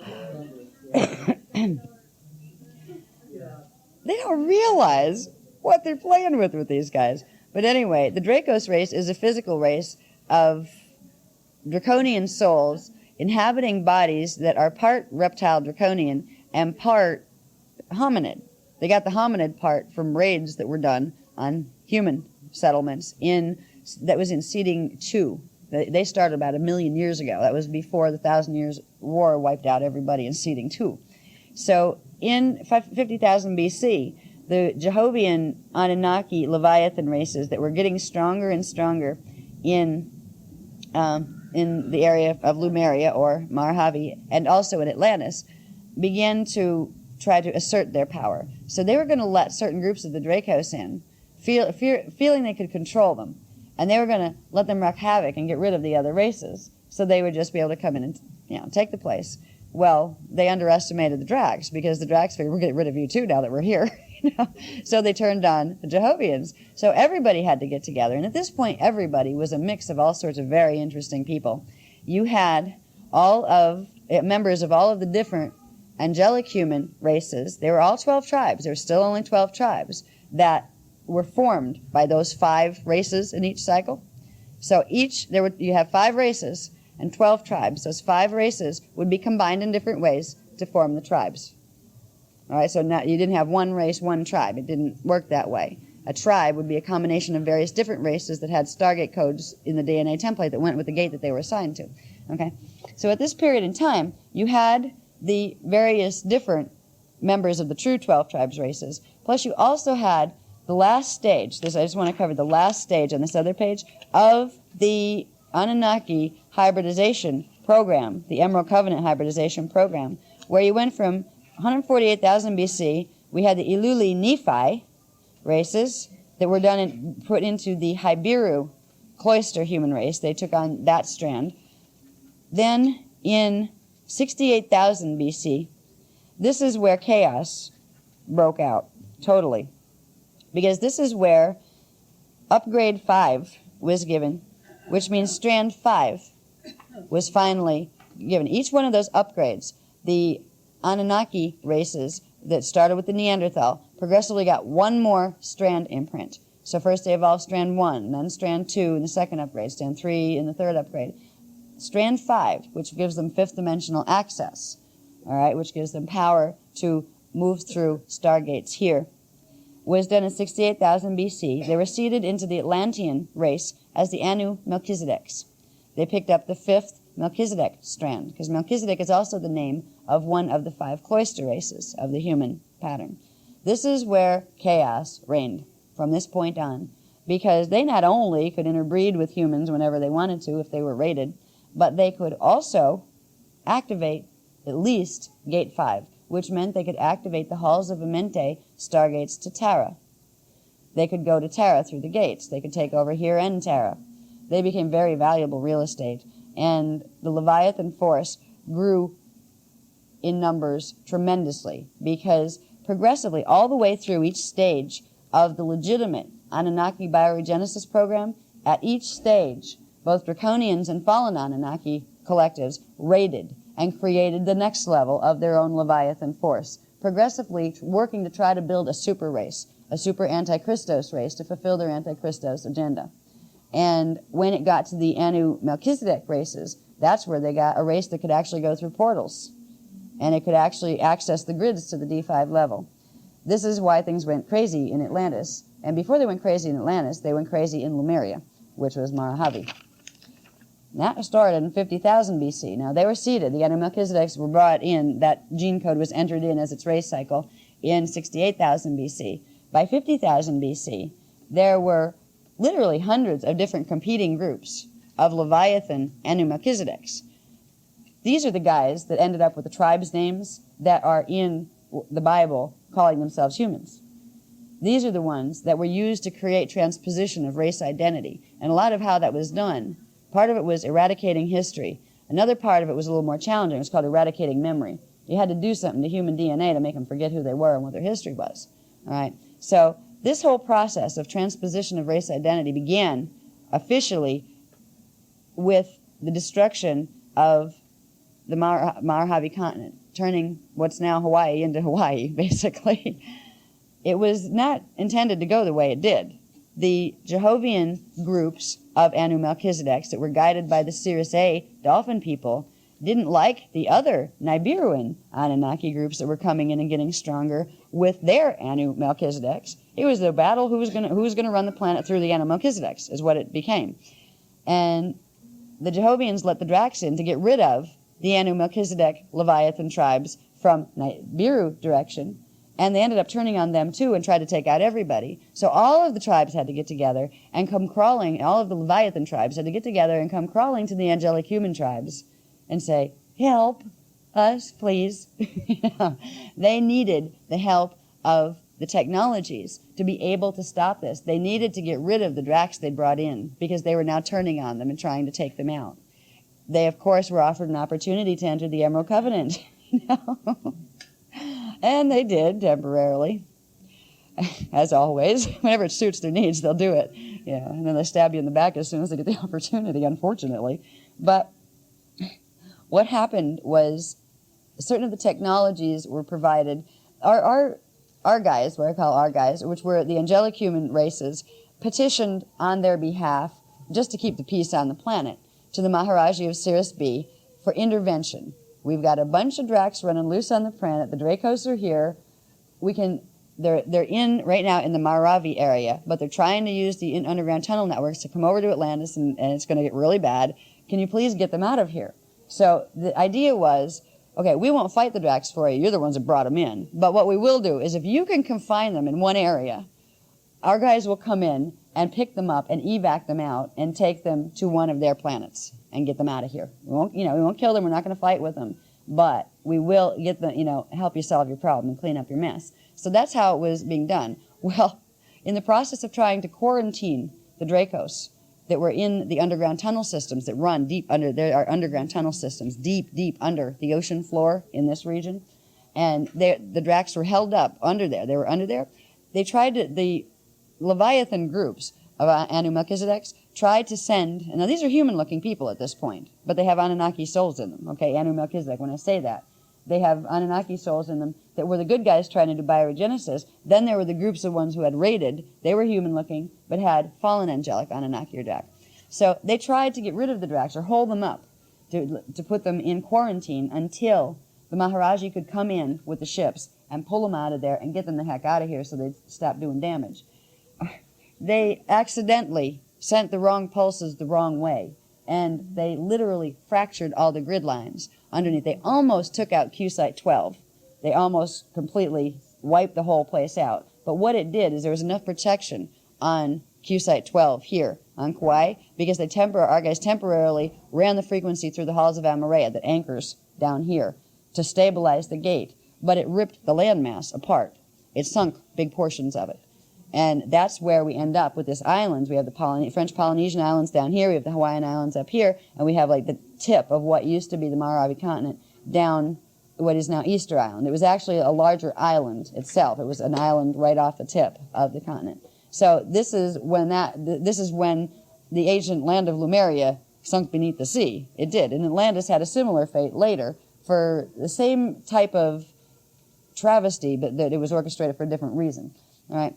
So here, with the Holocaust that took place here, the lands were not even useful for a time. You couldn't even live on them because there was constant volcanic shaking. You never knew if they were going to blow or not, and you never knew if the grids underneath them were going to collapse and not just blow, but literally a hole open in the ocean floor and have them be sucked in, because there are certain things that can happen, anomalies that can happen with the planetary grids if you have real unstable areas. So Lemuria, as it's called in our legends, is really Maharavi, and the continent of Maharavi went down in 50,000 BC because of the Leviathan Anu Melchizedek races trying to take over and then getting themselves in trouble, and then trying to get themselves out of trouble by working with us and goofing it.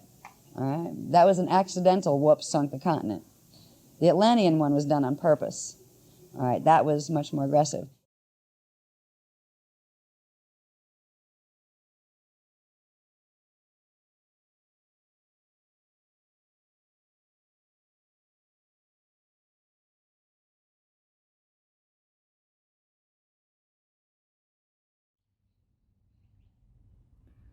Welcome back. I hope if you're still here with me and you're getting a lot from this, I hope you've enjoyed it. I really enjoy this particular workshop that Ash had done and how it was offered and stuff. I had to clean it up, the audios a little bit, to make it a lot clearer, and that was fun as well. It's always interesting to see what happens and that. So yeah, that was about the fall of Lemuria, alright? Because Hawaii's in Lemuria, and a lot, the Stargates and stellar activation cycles. There's just a lot of rich content from her galactic history of what's gone on with Earth there. And if you've never heard about it or of it before, just really hold that in discernment of what you've listened to before, and just imagine all the bullshit that has been put out there and how clear that is compared to that. All right. So what I'm going to do is offer this third clip. All right. And this more focuses after the fall of Lemuria and what went on, and just how bad it was for us and stuff. It talks about the origin of the Ayani, right? So they haven't been around for very long, that concept on Earth and stuff. Angelic humans, the Magi's, the Leviathan forces trying to hunt us down and pillage and genocide everyone and stuff. And what I'm probably going to do is interrupt this, alright, before I finish it, when it gets to the part that talks about how they used electricity to access our codes, alright? They did horrible, torturous things to access the technology in our amazing body tech, alright? Which I feel is very in parallel to the Chaos 19 and the Genocide G's that I said. And I may offer a Sabrina Wallace clip if I'm pushing my luck a bit. And I haven't worked out what I'll say or what clip I'll get, but I always love offering the frequency of the individual so you hear it and stuff, because that's the parallel to now, right? What was going on then to now, all right? So this is another good clip. It's very rich. It also offers, okay, and why I offered that very first clip about the mechanics of how they brought down Stargate 12 to bring about Phantom Matrix and all the species that are spawned from it. This gets into what they were planning to do to Stargate 12 and from the control room 12 and stuff to reverse them. It also gets into a lot about Europe and England and all that sort of stuff, because this then gets into Atlantis, which is in Atlantic, like the Atlantic Ocean, which is Europe and between Europe and America and stuff. That's a big thing I forgot. So it talks about England and what's on over there and stuff, and it also talks about the negative grid tech that was brought over from Nibiru and stuff like that. So I don't know if that previous section had a lot about Nibiru, but that's a big variable that I forgot as well. All right, and this one talks about Wormwood as well, which I said is the moon from my perspective. All right, no one's ever said that before. Okay. So no one's ever said Stargate 12 is in Europe, in Israel, and not France and the moon sort of stuff. So that's where Stargate 4 is in Egypt, and that's got a connection to Nibiru, alright? So, yeah, like, this gets into the plan to reverse 11, to send it back through 12 to take down Earth and send us all into the Phantom Matrix and take down the rest of the universe and stuff. So that's the battle we're in from my perspective. There was a stalemate 25,000 years ago with the Ioni massacre and all that, waiting for this sort of stellar activation cycle. And that's why people are in Europe, all right? In England, of all places to be. What a surprise. Or why is this so? Oh, this is so. Alright, so I'll leave you with this clip, alright, and then I'll bring in that part where I said where they use electricity, and I'll talk about it, and maybe I'll offer a clip, alright. So enjoy, guys. I'll see you on the other side.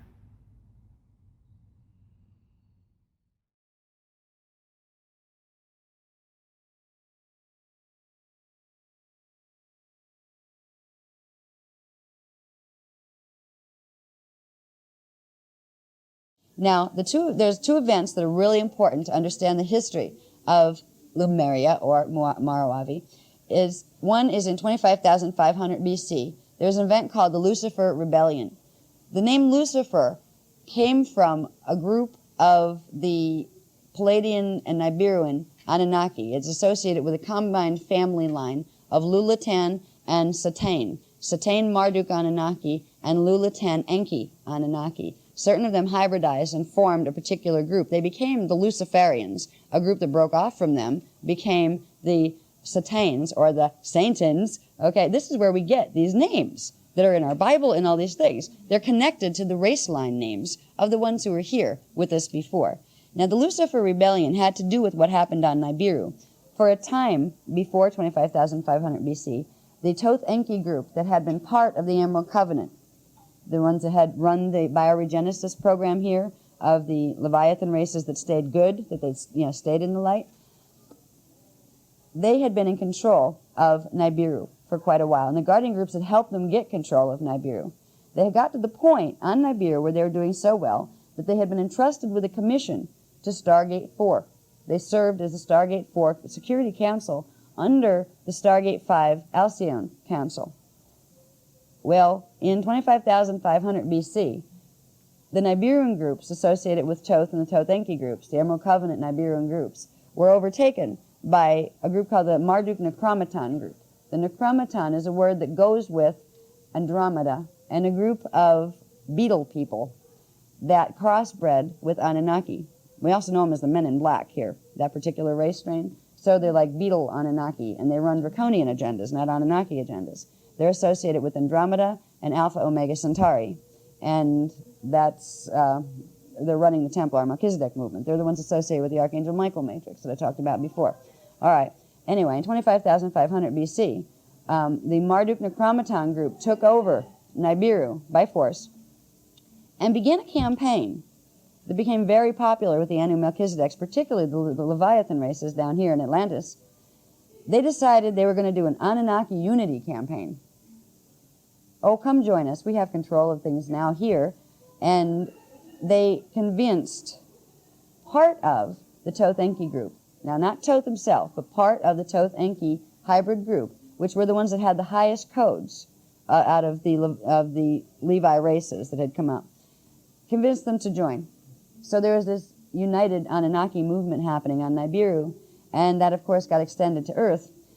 The group that was holding, that served as the Security Council for Stargate 4, which is the D4 solar Stargate for the Sun, they went over, and they handed over control of Stargate 4 to the Marduk Necromaton group on Nibiru. And that's when the real trouble started. What the Nibiru group did as a united Anunnaki force at that point was come in and infiltrate by being our buddies, being the buddies of the Anu Melchizedek races that were here, trying to get to the rest of the Thoth-Enki groups who were still honoring the Emerald Covenant, trying to promote the united Anunnaki agenda.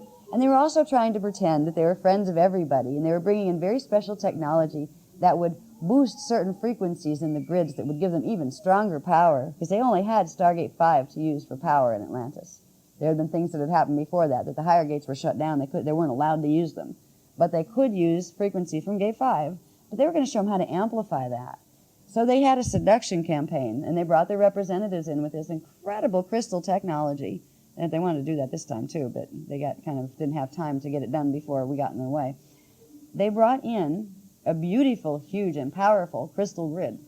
It was a series of them, actually. They were what are called pylon crystals, which are the big, tall ones from density 2. These weren't Cirrus B crystals.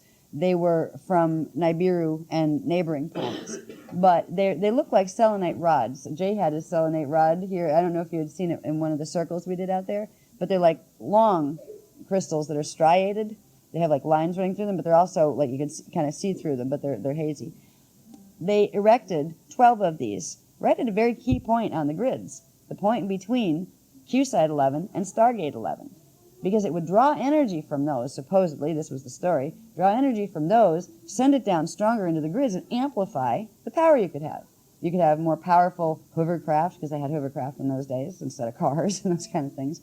And it also was very, very seductive for any of them who were had unrest about the Emerald Covenant. Any of them who wanted to, I wish we could take over the place because we're sick of having to follow the rules. Because there were rules with the Emerald Covenant. You have to be nice to other people with the Emerald Covenant.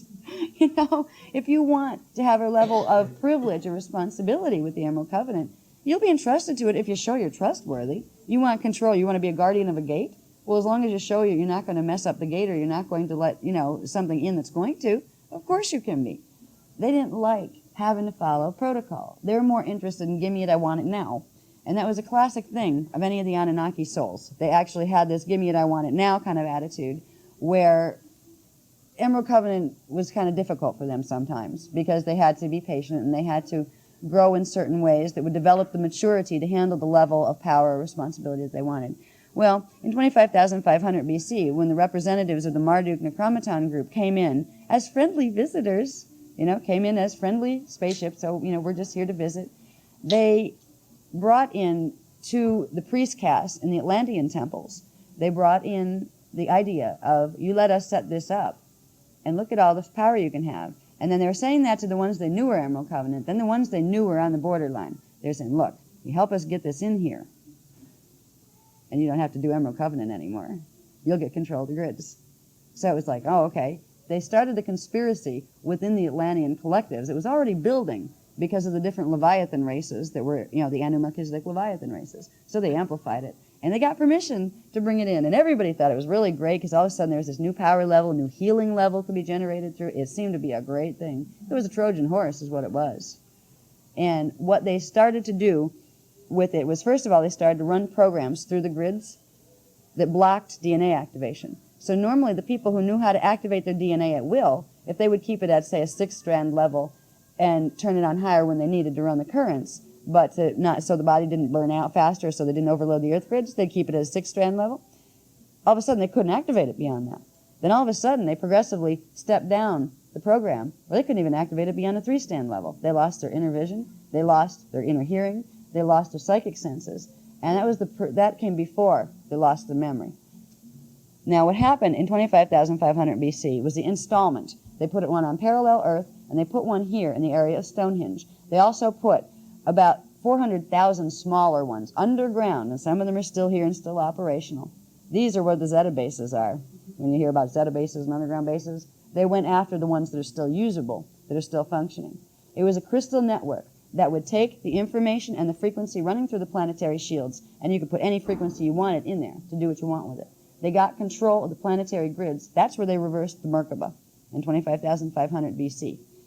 What they did was they linked, there's a normal link between Earth's Merkaba spiral and the solar spiral.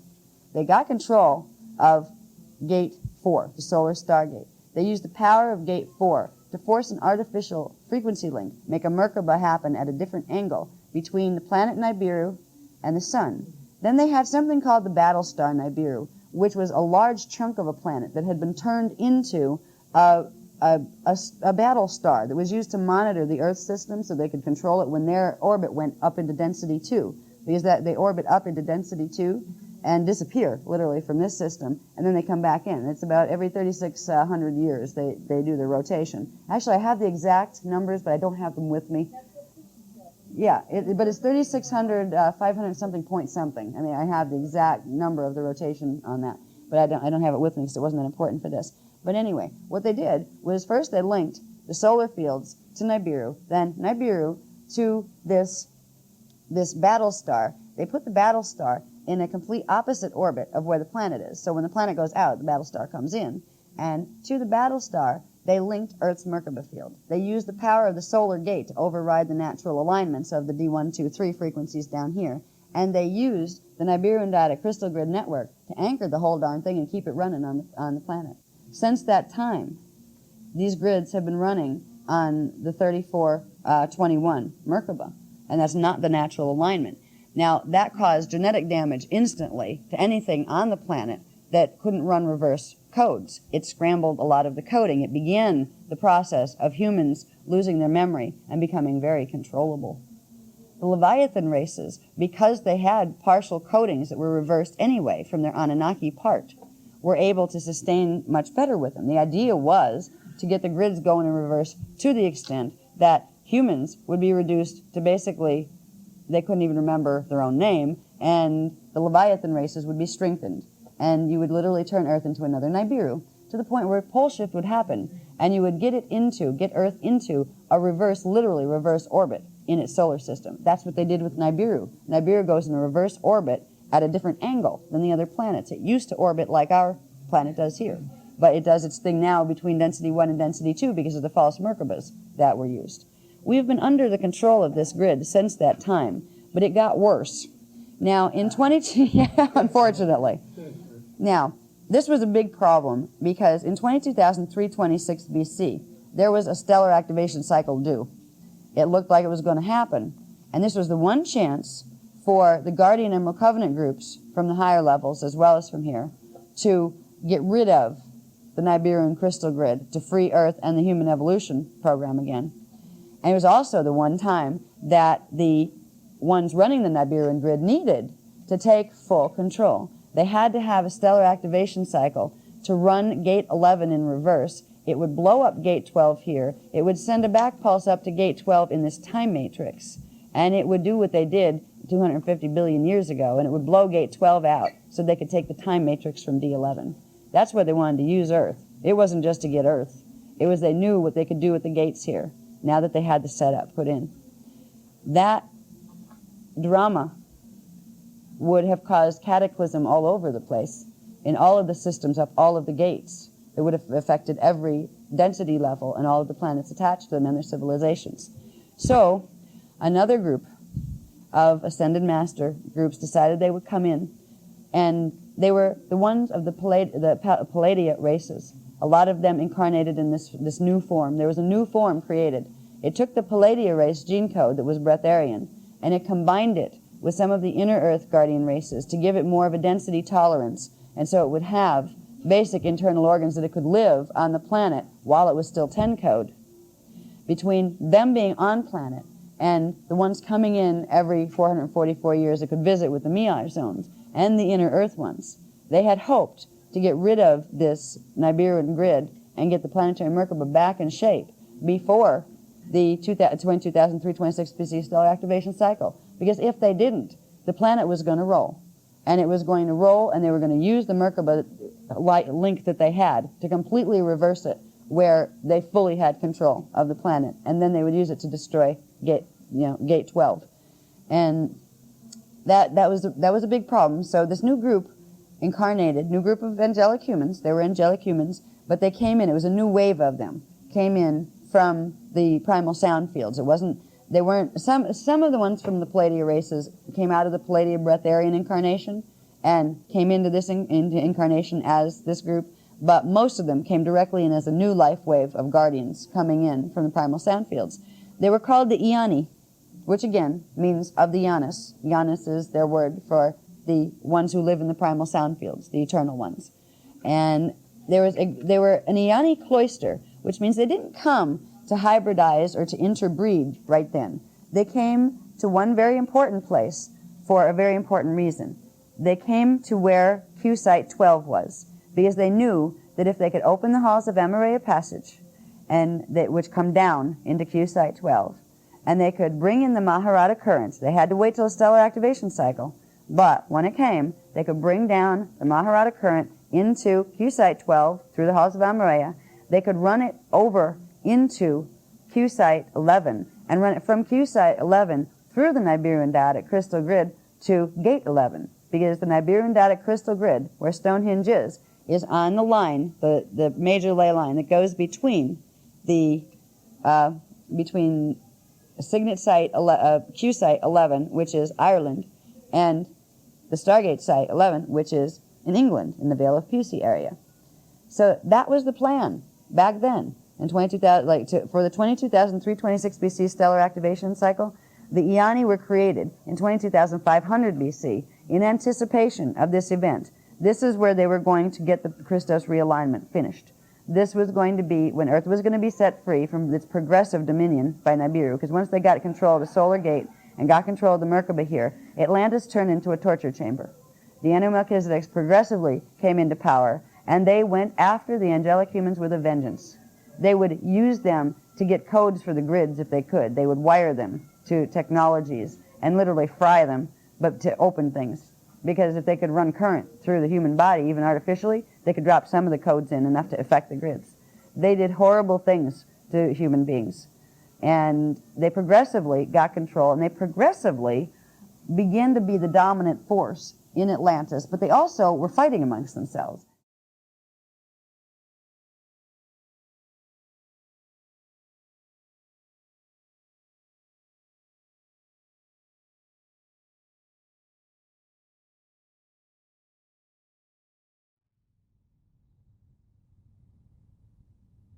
Hey, welcome. Thank you for still being here. It's very interesting, isn't it? So what I said before I introduced this third clip was I was just going to do a little bit of an intro or an interrupt to offer that relative to them using the electricity and stuff to access our codes and stuff, because from my perspective what the Chaos 19 stuff, genocide juice, and all the stuff that they've done into our bodies for the last 20 to 30 years is to link us up via a network to access that stuff in real time. So what I might do is offer a clip from Sabrina if I have done it, and if I haven't, then I might just not do it, alright? So I'll leave you with a clip of Sabrina, and we'll see you on the other side, alright?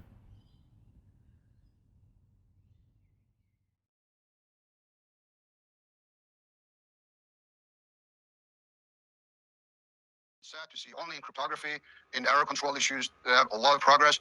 And now, again, the last 5-6 years, a lot of money has been getting invested. Progress is slow, especially for the quantum communications. I think we need at least 10 to 15, 20 years to have these full-blown, like, for example, a quantum cell phone. Right? That would be fantastic to beat the propagation delay problems in the communications. And then here, in terms of bio-nano things, these are for the health applications. I did also a lot of research on that the last 15 years. Bio-nano scale machines, but these are for the, injecting into the body and always monitoring the health problems. And that is also really going really well, like with these COVID vaccines, it's going that direction. These mRNAs are nothing than small-scale, nanoscale machines, right? They're programmed and they're injected. And then into other nanoscale things. So those will be part of 7G and beyond, right? Oh, this ought to be fun. Tell you what, instead of me saying it, let's be very clear about where this data is coming from and who's saying what, okay? COVID has a data center.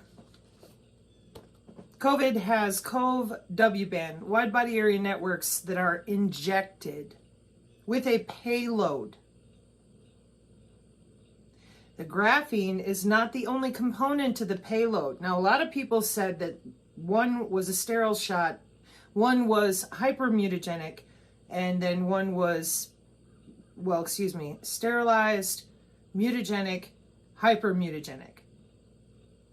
In every case, whatever they inject into you, there are wireless ways to get into you and your tissue. You do not need an injection for this. It's been going on a long time. But in 2005, we instituted biosensors and made it commercial to companies to access electrically, wirelessly, you and your body. Commercially, companies installing light switches. 2005. Now, fast forward the brain. Commercially, brain-to-brain interface. Haha, look at me, I have telepathy. Here's my wearables on the YouTube. 2014. Here's my cyber-physical backbone with the value chain partners at the DISN at the DoD. 2017. Here's Operation Warp Speed. Go get everybody injected. 2019. Now it's 2023. Do you even know what the COVID is yourself, person who's asking me? Nobody agrees, do they? No. We still have pockets of doctors, even internationally, they can't make up their minds and they can't decide, and I don't know. You buying that? Because remember, you're like, are you, Sabrina, saying that the COVID? Nope. I have a college textbook with emergent technology. I have notes from the Artificial Intelligence Symposium presented by the Joint Artificial Intelligence Commission in September of 2020. Me, Sabrina, I don't have any opinions here or in the tech metric booklet because they're not opinions. This is how we route computer data through human bodies.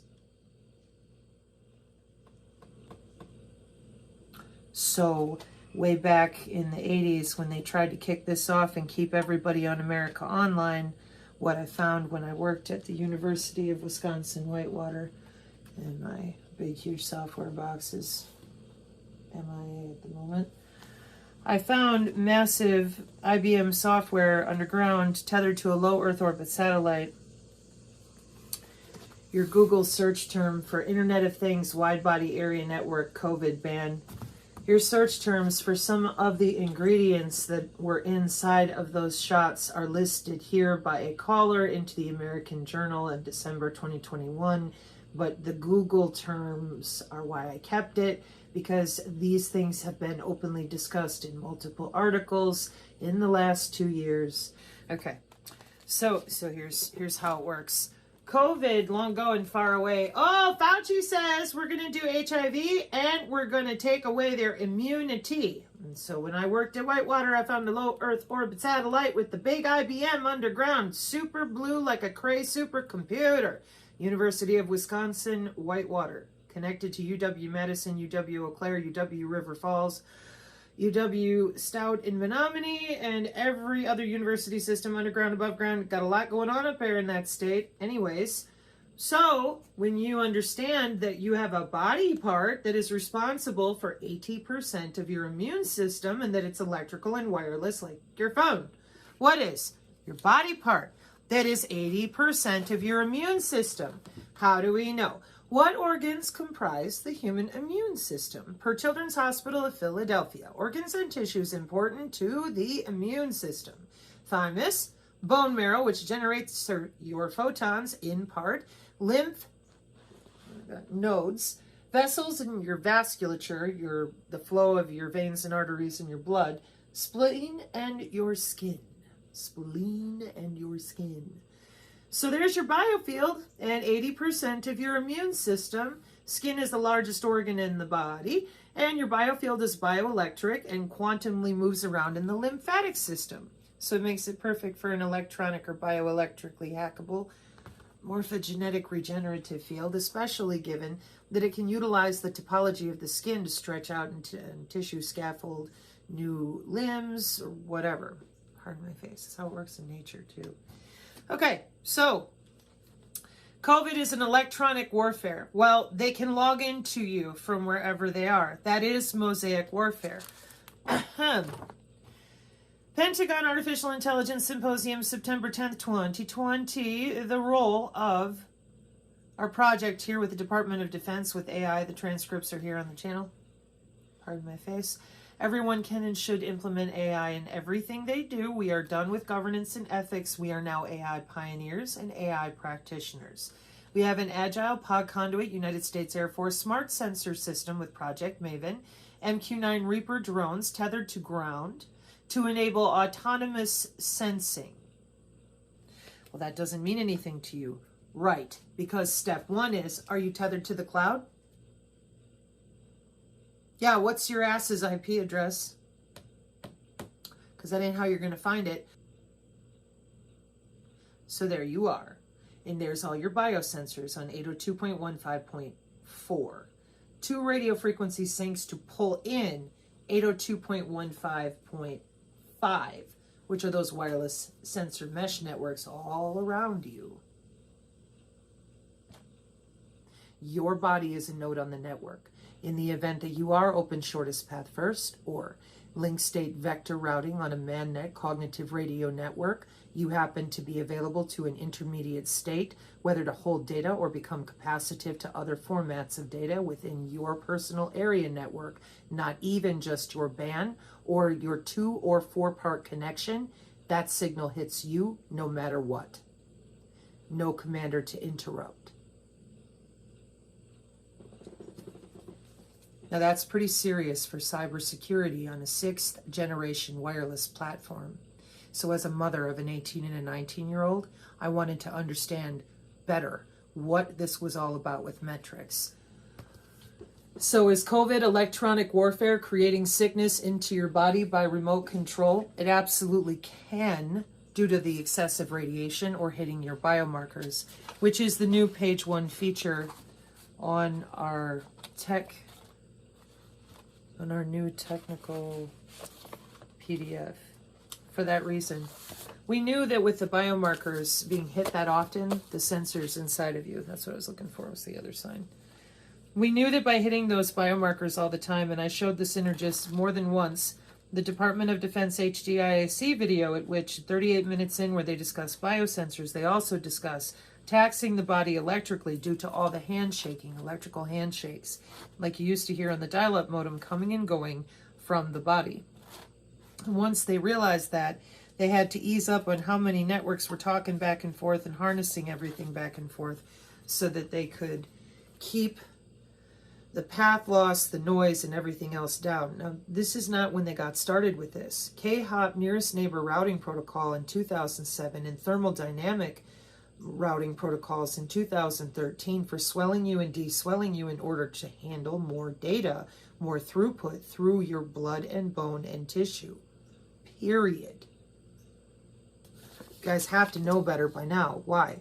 Those are the same ones on the inside, the 802.15.4. Effect of coronavirus worldwide. through misusing of wireless sensor networks. That's your 802.15.5. I don't think you understand. All these signals are all around you all the time. But when they start pinging you as a biomarker, whether to monitor your health or monitor how you're driving your car, or the Amazon shipping services, which were given permission to Mesh Network 802.15.5 do it in 2021, just for faster throughput on their databases for shipping, then you have to get real about the fact that all those little signals, see all these little blue dots? They're all communicating with 5 other blue dots all at the same time using your red blood cells. They're not using your router to bootstrap for everything. Not at all. That's in the end of my tech metrics as well.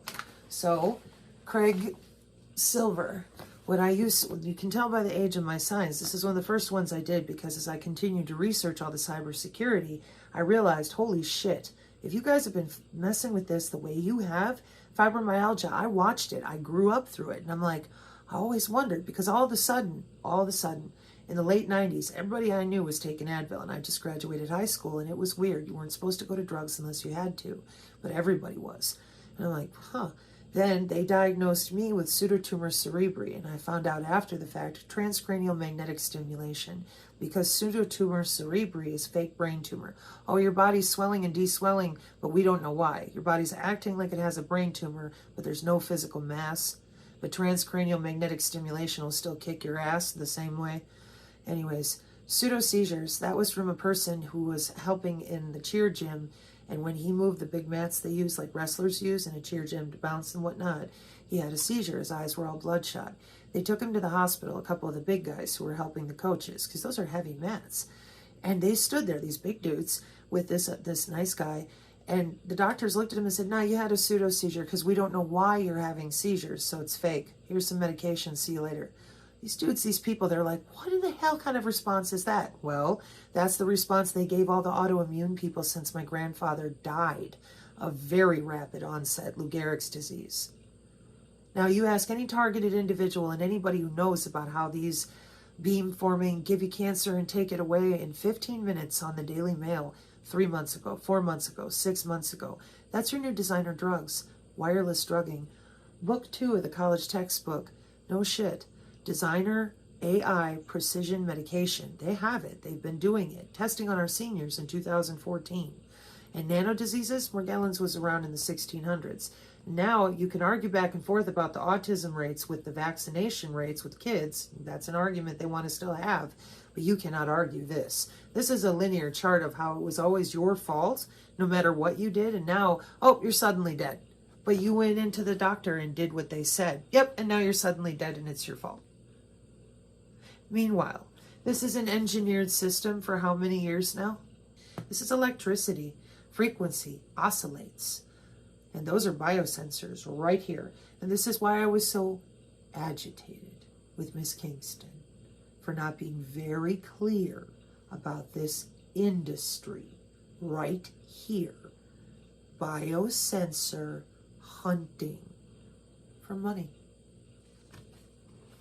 So then I would say that COVID being deployed as part of the cyber-physical backbone, given that it is a graphene application, and we know from our other illustration right here at the back of the Synergy Tech Metrics PDF that we have graphene-based sensors in health monitoring for a very long time, and that is facilitated by all of the networks that you can read right here on the Personal Area Network, the Wireless Local Area Network, the Wireless Neighborhood Area Network, and the Wireless Wide Area Network, and your band, and your PAN, and your channel bonding, your channel aggregation, your channel assembling, I'm thinking the assimilation, fine, channel width agitation, no, adaptation, and primary channel selection. Low latency, energy efficient, and high throughput. The human body, the best antenna ever.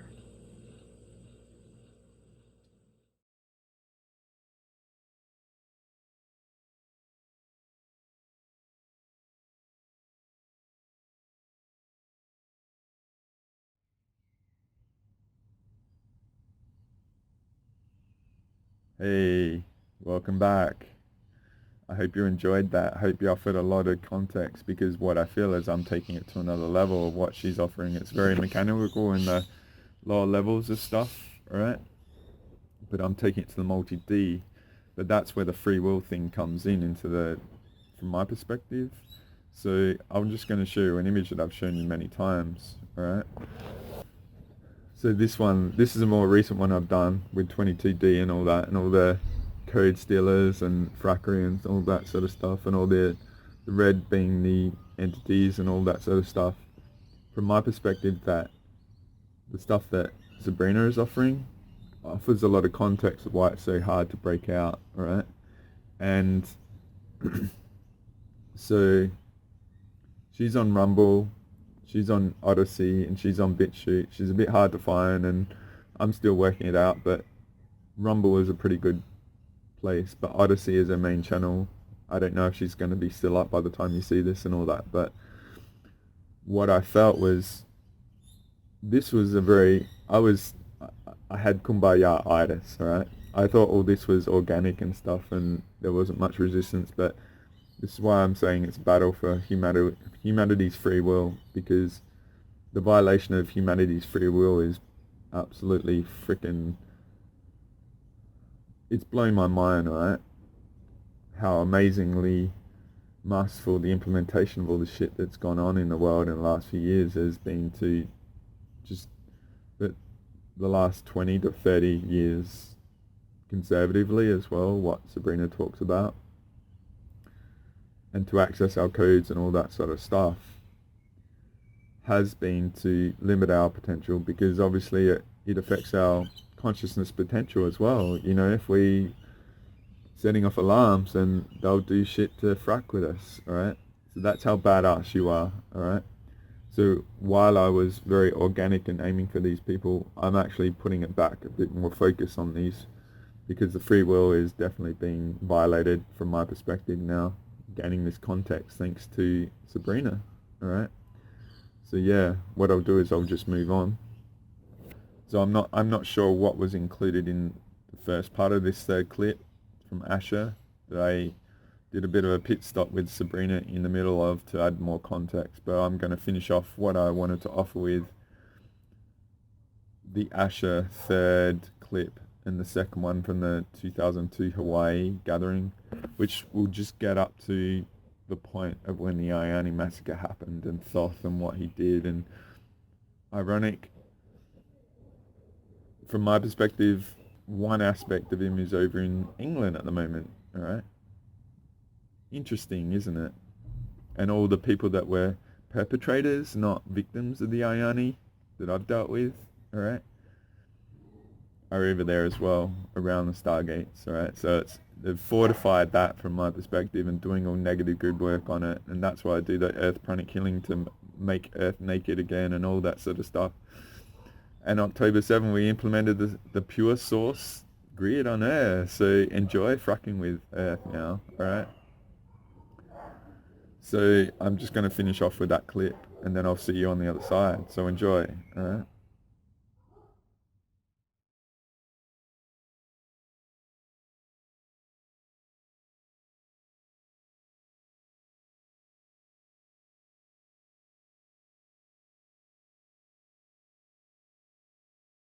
The Anu Melchizedeks progressively came into power, and they went after the angelic humans with a vengeance.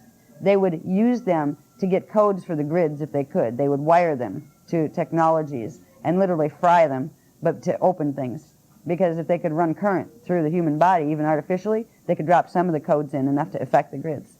They did horrible things to human beings. And they progressively got control, and they progressively began to be the dominant force in Atlantis, but they also were fighting amongst themselves, because you had Jehovian Leviathan races, you had the Luciferian ones, which came out of the Anu from Nibiru, and you had Draconian ones, and you had various strains of Draconian ones, and they all didn't like each other, okay?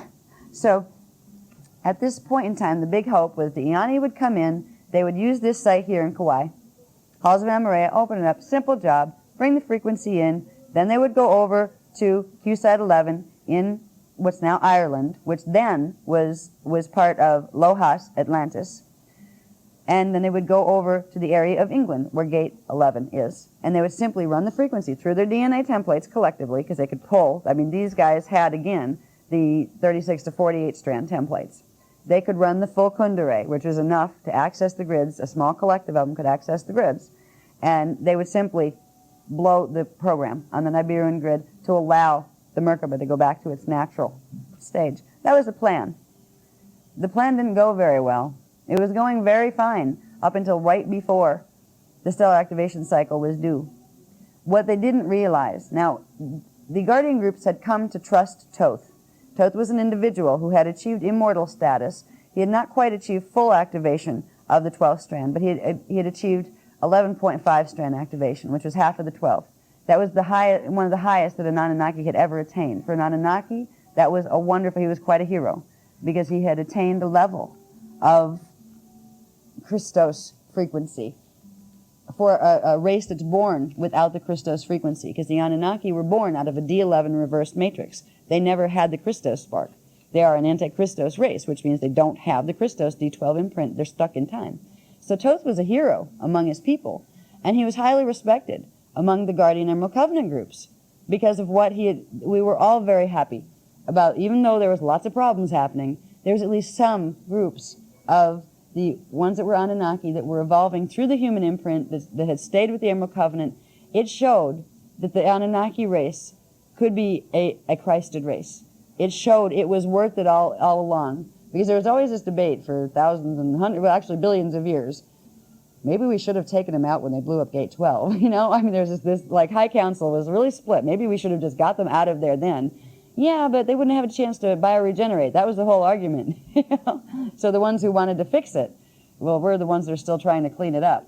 Because it might have been better to put them in quarantine and help them a different way. But anyway, when we got back to waiting for the stellar activation cycle to happen. It was right before the stellar bridge was to ground.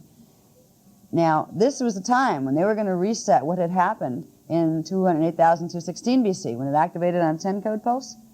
The Iani were going to make sure the stellar bridge grounded on a 12 code pulse. They hadn't been able to do this in any of the potential periods of stellar activation before. So they're supposed to ground it on a 12 code pulse. Then they could run the Maharata current. And they were simply going to run it through it's called the 12-12-11-11 Christos Reclamation Mission, because they were simply going to go from Q site 12 to, which would run the frequency to gate 12, and would pull it back over to Q11 and run it back over to gate 11.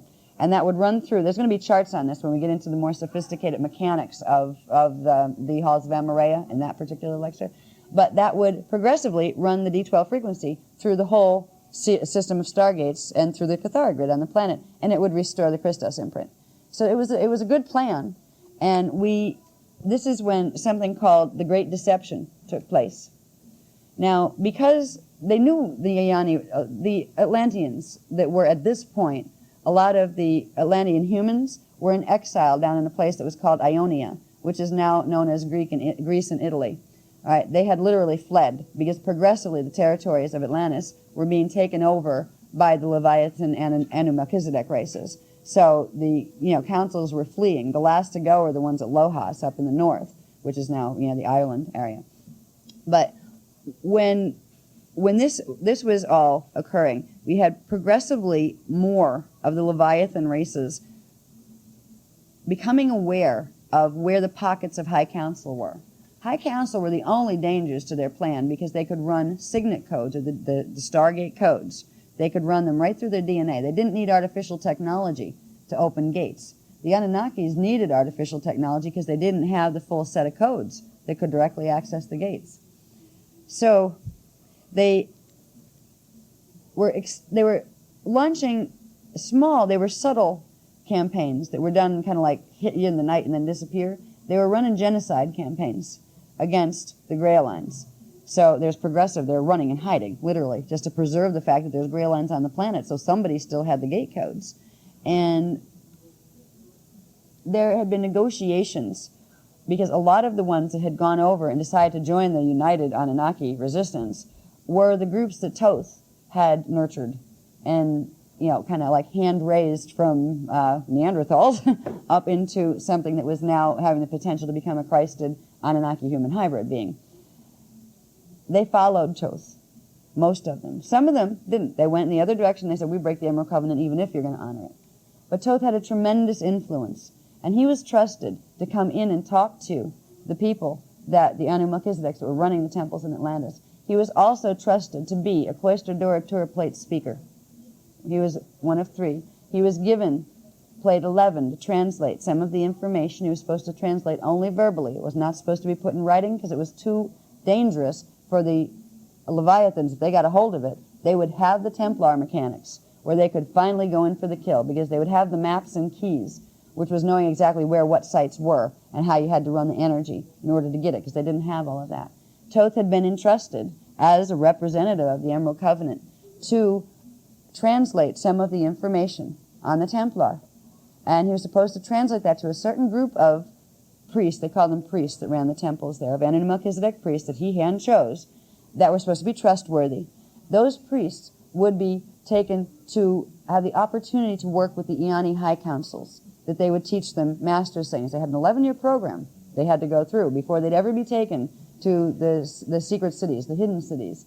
Because here there were 4 Mi'aj zones that opened, so things were opening all the time here. You had the one that would come in every 444 years for 110 years. But then there were 3 others that had other cycles. So there was something opening and closing all the time over here. They called it the place of the hidden cities. And a lot of times the Eoni would build most of any of their structures in the Mi'aj zone areas when they were open, because there was so much potential for attack from Atlantis, and in North America there was presence at this point of the Leviathans. So they knew it was known that the Eoni were here, and it was known that they came for the Christos realignment mission. So they were hunted.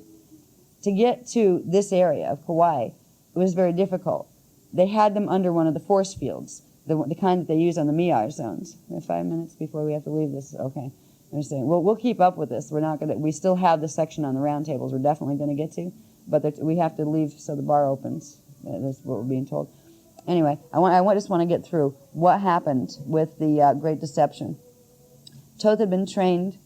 He had been given permission to temporarily. Now, so you had to hold in your hand, at least once, the disc itself, the physical disc, in order for the disc to absorb the codes in your template. Then you would be able to remote access one of the discs for remote translation. The discs that we talked about, I think it was yesterday, we talked about the Questadora Tour plate discs and the signet shields that went with them that could activate the Q sites and the Stargates. They were protected because there was so much craziness on the planet at the time. So it was a big thing to be allowed to touch one of these plates where you could then access information. Thoth stole the plate, the disc. And it had been until, I believe it was November of 1999, that plate remained in Illuminati hands until we finally got it back in November of 1999. But he took the plate and he broke the Emerald Covenant, and he led his races into what was called the Luciferian Covenant, which was a group of Anunnaki from Nibiru decided that they were going to take over the place. They were going to get rid of the humans. They were the super race. Now they had their 5th strand, So Thoth betrayed us. And it was like the Eoni, it was like a slap in the face. They had no idea. It was like your best friend turning and shooting you because he was trusted. He never would have touched that plate if he hadn't been trusted. And what he did was he translated in written form some of the information from Signet Plate 11, which held the Templar mechanics. That became what they call the Emerald Tablets. They were done without permission. They were done to provide the Anu Melchizedek, Leviathan, Illuminati races that were running the Atlantean temples with the knowledge they needed to run the grids and to take over. Thoth did it because of his identification with the Anunnaki race itself. There was so much craziness happening with the Leviathan forces, and they were losing them left and right. They were breaking the Emerald Covenant all over the place anyway. He figured maybe the best survival for his species would be to simply join together and forget this bioregenesis thing. We have our 5th strand now. We have what we need. So why bother, playing fair? And it was sad that he did it. And the hardest part was what happened on this island. What happened here on this island was a part of what had happened in Atlantis when Thoth went over. We didn't know Thoth had gone over. And they were jamming the communication lines through the grids using the Niberian data crystal grid. So for a time, we were cut off here as far as receiving communications, even telepathically, because you can jam the frequencies in the airwaves to a point, if you're running the grid in a certain way, that you can't get anything incoming. And it was not known until it was too late that Thoth had gone over. And he and a group of his supposedly Emerald Covenants had asked to come to the island. And this was the sacred spot on the planet. Now, it's not the most powerful in one way. It's not the place where the Gruwall point is, which is the central control site for the shields, the planetary shields. But you can actually influence and control the Gruwall point from here, and it has the Halls of Amaria Passage. So this was a place where the High Council lived. This is where the hidden cities were. This was like the United Stellar Nations place, where all the High Councils, this is where the meetings would be. This is where spaceships would come in and out from the Guardian races. And this is where the Christos realignment mission was being run from. Because Thoth was known to be Emerald Covenant for thousands of years, when he and his group petitioned to come in to participate in some of the negotiations, he was welcomed. What he did was he brought in the Marduk Necromaton forces. They tricked the Eoni into thinking they had full control over the Earth, over Gate 4, and that Alcyone Council had surrendered and they now had Gate 5. They tricked them. We were cut off on the island. We had no idea to tell whether this was true or not. And they had a proposition. They owned the Earth now, was the story that they gave the Eoni on the island. They had the planet. If you want to live, and what was more important to an Eoni, it wasn't whether they lived, it was whether their mates lived. Because they came in with a DNA binding that's a little different than an average human 12-strand. They have electromagnetic polarization in strands 1 through 6, so they can do 2 levels of full density. But they come in as a gender pair, a gender twin pair, which means from strand 7 and up, they are the same person. They have the same exact patterning in the DNA, which creates a bond of love and just loyalty and belongingness together, that if one feels something, so does the other, to the point where it's just extreme. It's the Syrian Lyran imprint. It's a little different than the human imprint, because even the angelic humans have polarization from strand 12 down. All right, full polarization. But this was only from strand 6 down. They were literally one being that incarnated in 2 pieces. Actually, a few more. There were some of them that went into inner Earth at the same time. But we'll stick with the gender twin pairs. What they did to the gender twin pairs was they made a deal. Those females were real important breeding vessels. They wanted the girls.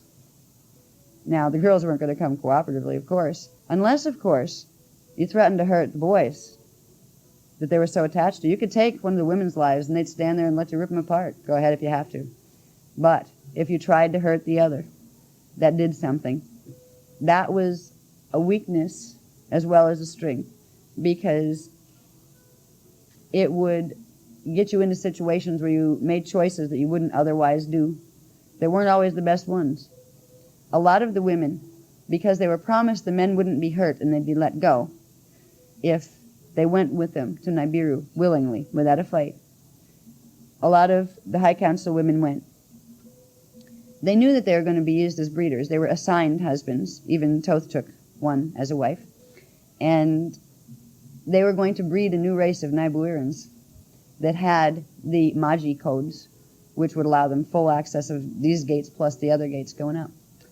What they did as soon as they got them on the spaceships is they went after the men and they captured them and they took them to Atlantis and they tortured them and used them as walking conduits for codes, literally electrocuting them slowly by running the codes through the DNA into the grids to get as much control as they could. They did some other things to others of them that were even worse. When the women got to Nibiru, word finally got back by a conduit that was available through a couple of people that Nibiruans thought were Nibiruan, but they were actually more on the side of the Emerald Covenant. What they had done, the women rebelled. And at this point, many of them were pregnant, because you had to be pregnant to go. The idea was they gave the Eoni women 3 months. First they selected them. This is where women still still carry a huge imprint in their cellular memory of never good enoughness, because they'd line them up.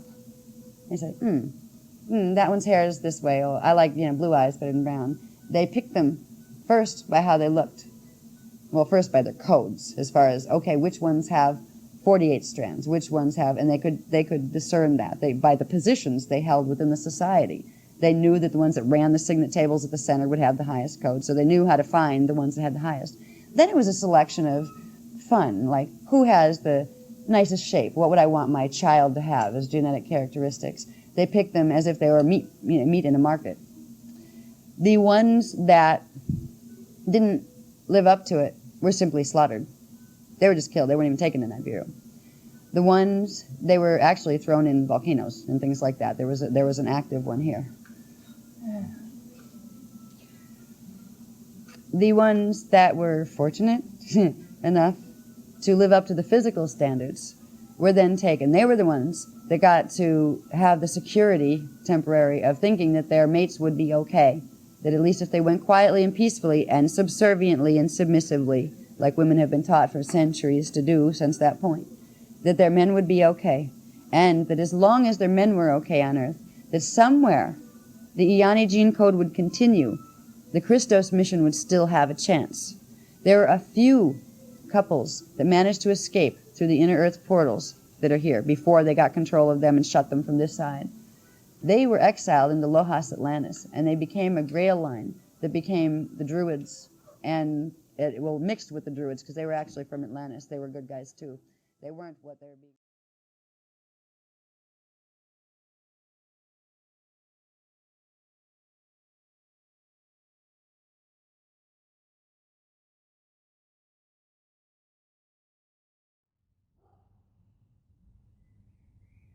Hey, welcome.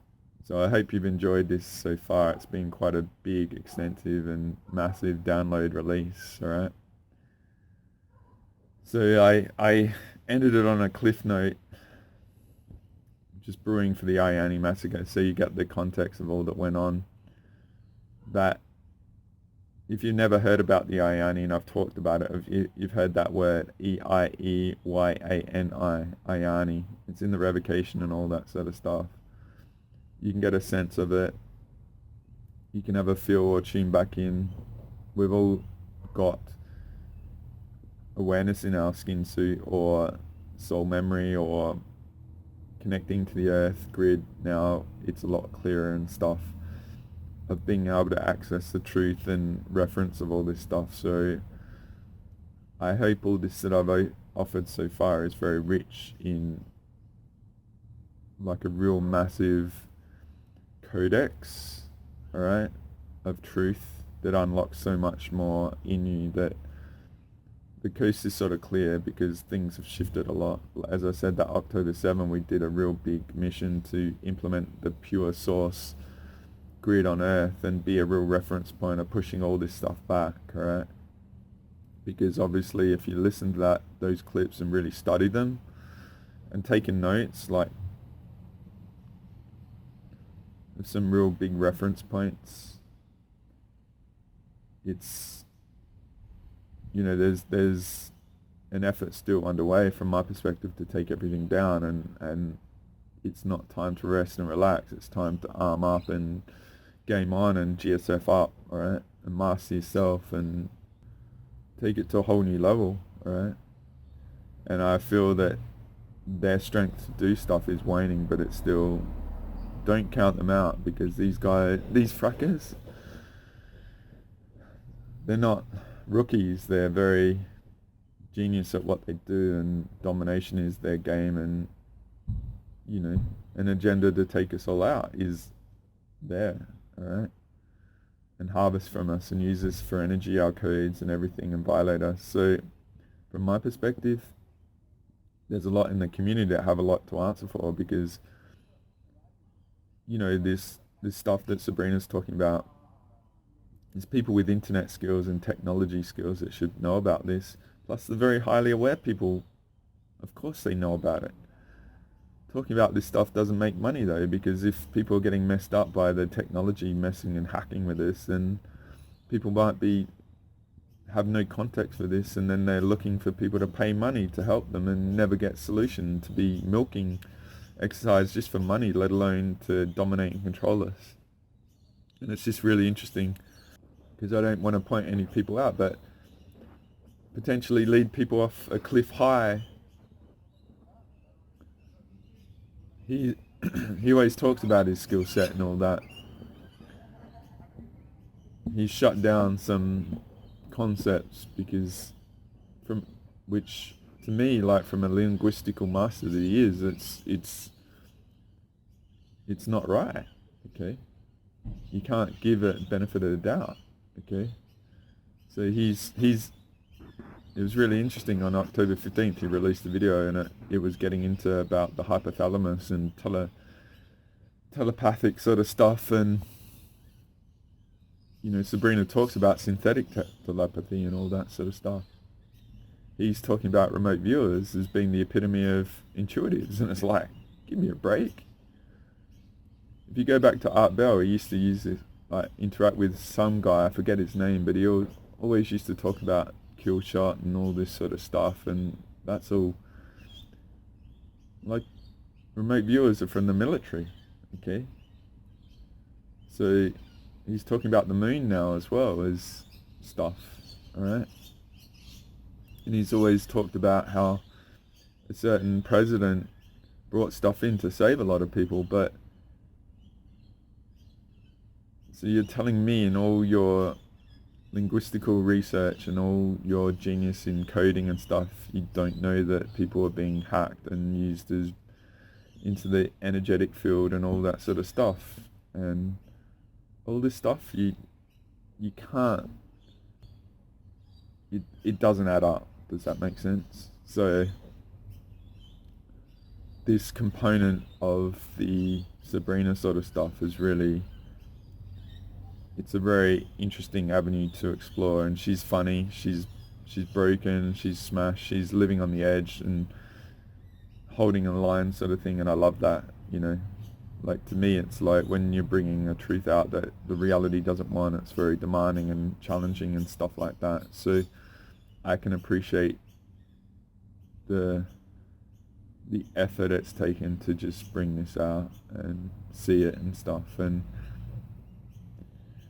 so she's talking about a lot of fake spiritual sort of stuff and all that sort of stuff, which really is potentially very valid, and I'm processing it and exploring it still and discerning it and all that. But I've also got a lot, like I said, my conscious Tetris has been like going up, because it's like, like I said in the past, like this guy in 2005 was talking about wireless power and all this sort of stuff, like as a joke, but it was because the concepts were being offered back then, because these guys that I work with were at the forefront of all that, right? So as I offered, from my perspective, Stargate 12 is in Israel, and that's why all this stuff's going on at the moment. The Maui stuff, that was deliberately visceral from my perspective, because it was using all the Sabrina network sort of stuff to identify all the Ianis, and that's where you've got to be bulletproof emotionally, because it opens up your field to be hacked into, or to be read, or to be identified as this and marked as that, because your reaction to it is like a lie detector test that the system will be able to identify you, all right, from my perspective. And I really hope that you can see that parallel of accessing the codes of that section that I inserted her with, or talked about her, relative to what they did just before the Iani massacre. And I think the last thing was me offering that, from my perspective, the moon is wormwood. Okay, so there was in that later section, there was mentioning of wormwood and what was done and how that was related to Nibiru and the fall of Nibiru and all that sort of stuff to get it under control. All the stellar activation cycles, the Stargates, say Egypt is connected to Stargate 4, and Egypt is connected to Nibiru. I mean, I really love this stuff from Asher, this era, because it's so foundational, right? And a lot of potentials have changed and all that sort of stuff, and so be it. But what I offer is that I have like a source stream, pure earth connection sort of thing, that I love listening to these people and taking on their data, and it unlocks a lot in me, but I also use my own organic perception, alright? So we'll just see how this all plays out with this data, if it's added into the community and you get a lot from it. I feel it's very potent time, a lot's up for grabs. It's not going to be pleasant, but I really feel like the back of the system was broken, you know, in these last few weeks potentially. The narratives have shifted.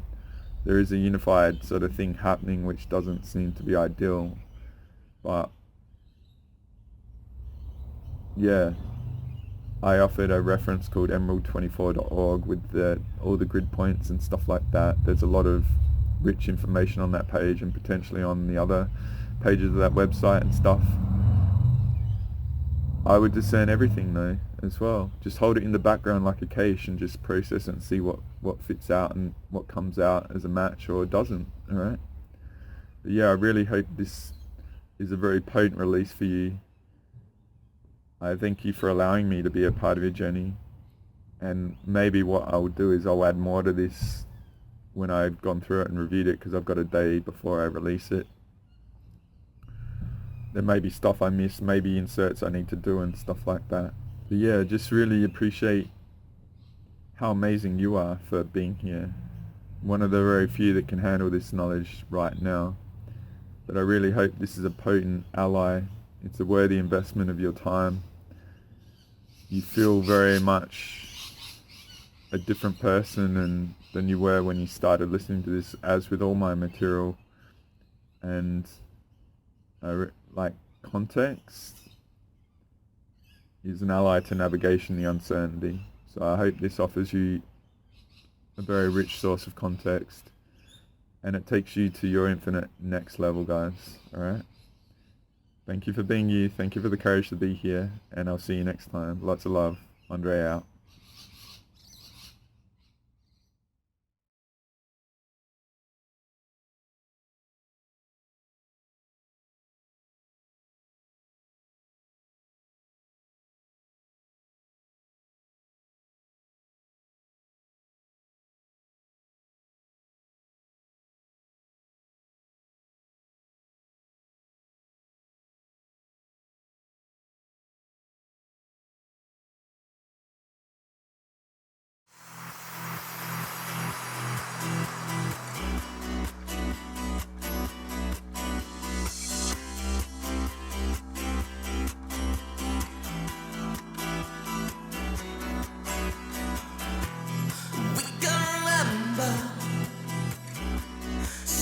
In December, heading for the city lights, and 975, sharing each other, nearer than farther, the scent of the lemon drips from your eyes. We are the people that rule the world. What's running in every boy and girl? All rejoicing in the world. Take me now. We can drive. We live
John Lilly once put it this way: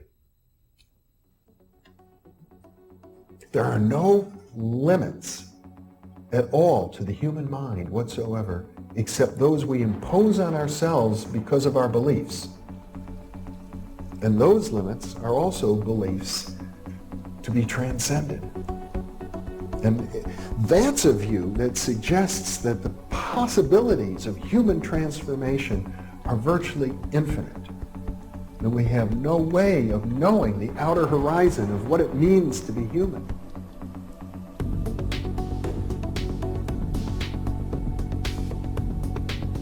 And really, to understand all this, everything, you have to go very, very deep into a study of history, consciousness, neurophysiology, everything. You have to be the supreme eclectic type of leaning, and you really have to be wanting to know who you are and what everything's about.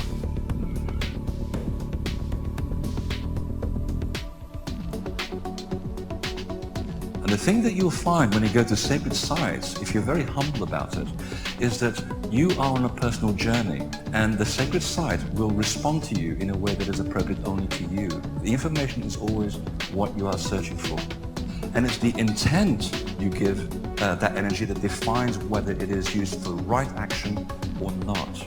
And it is inside these sacred spaces that you will be reminded that you are a god, that you are a bright star. So what you're trying to do is move through the course without ricocheting off walls or creating karma. You're trying to slide through things smoothly. How do you do that? It's called flowing. There's a technique that you can do that will allow you to touch some part of your inner being that has more knowledge than your conscious state does.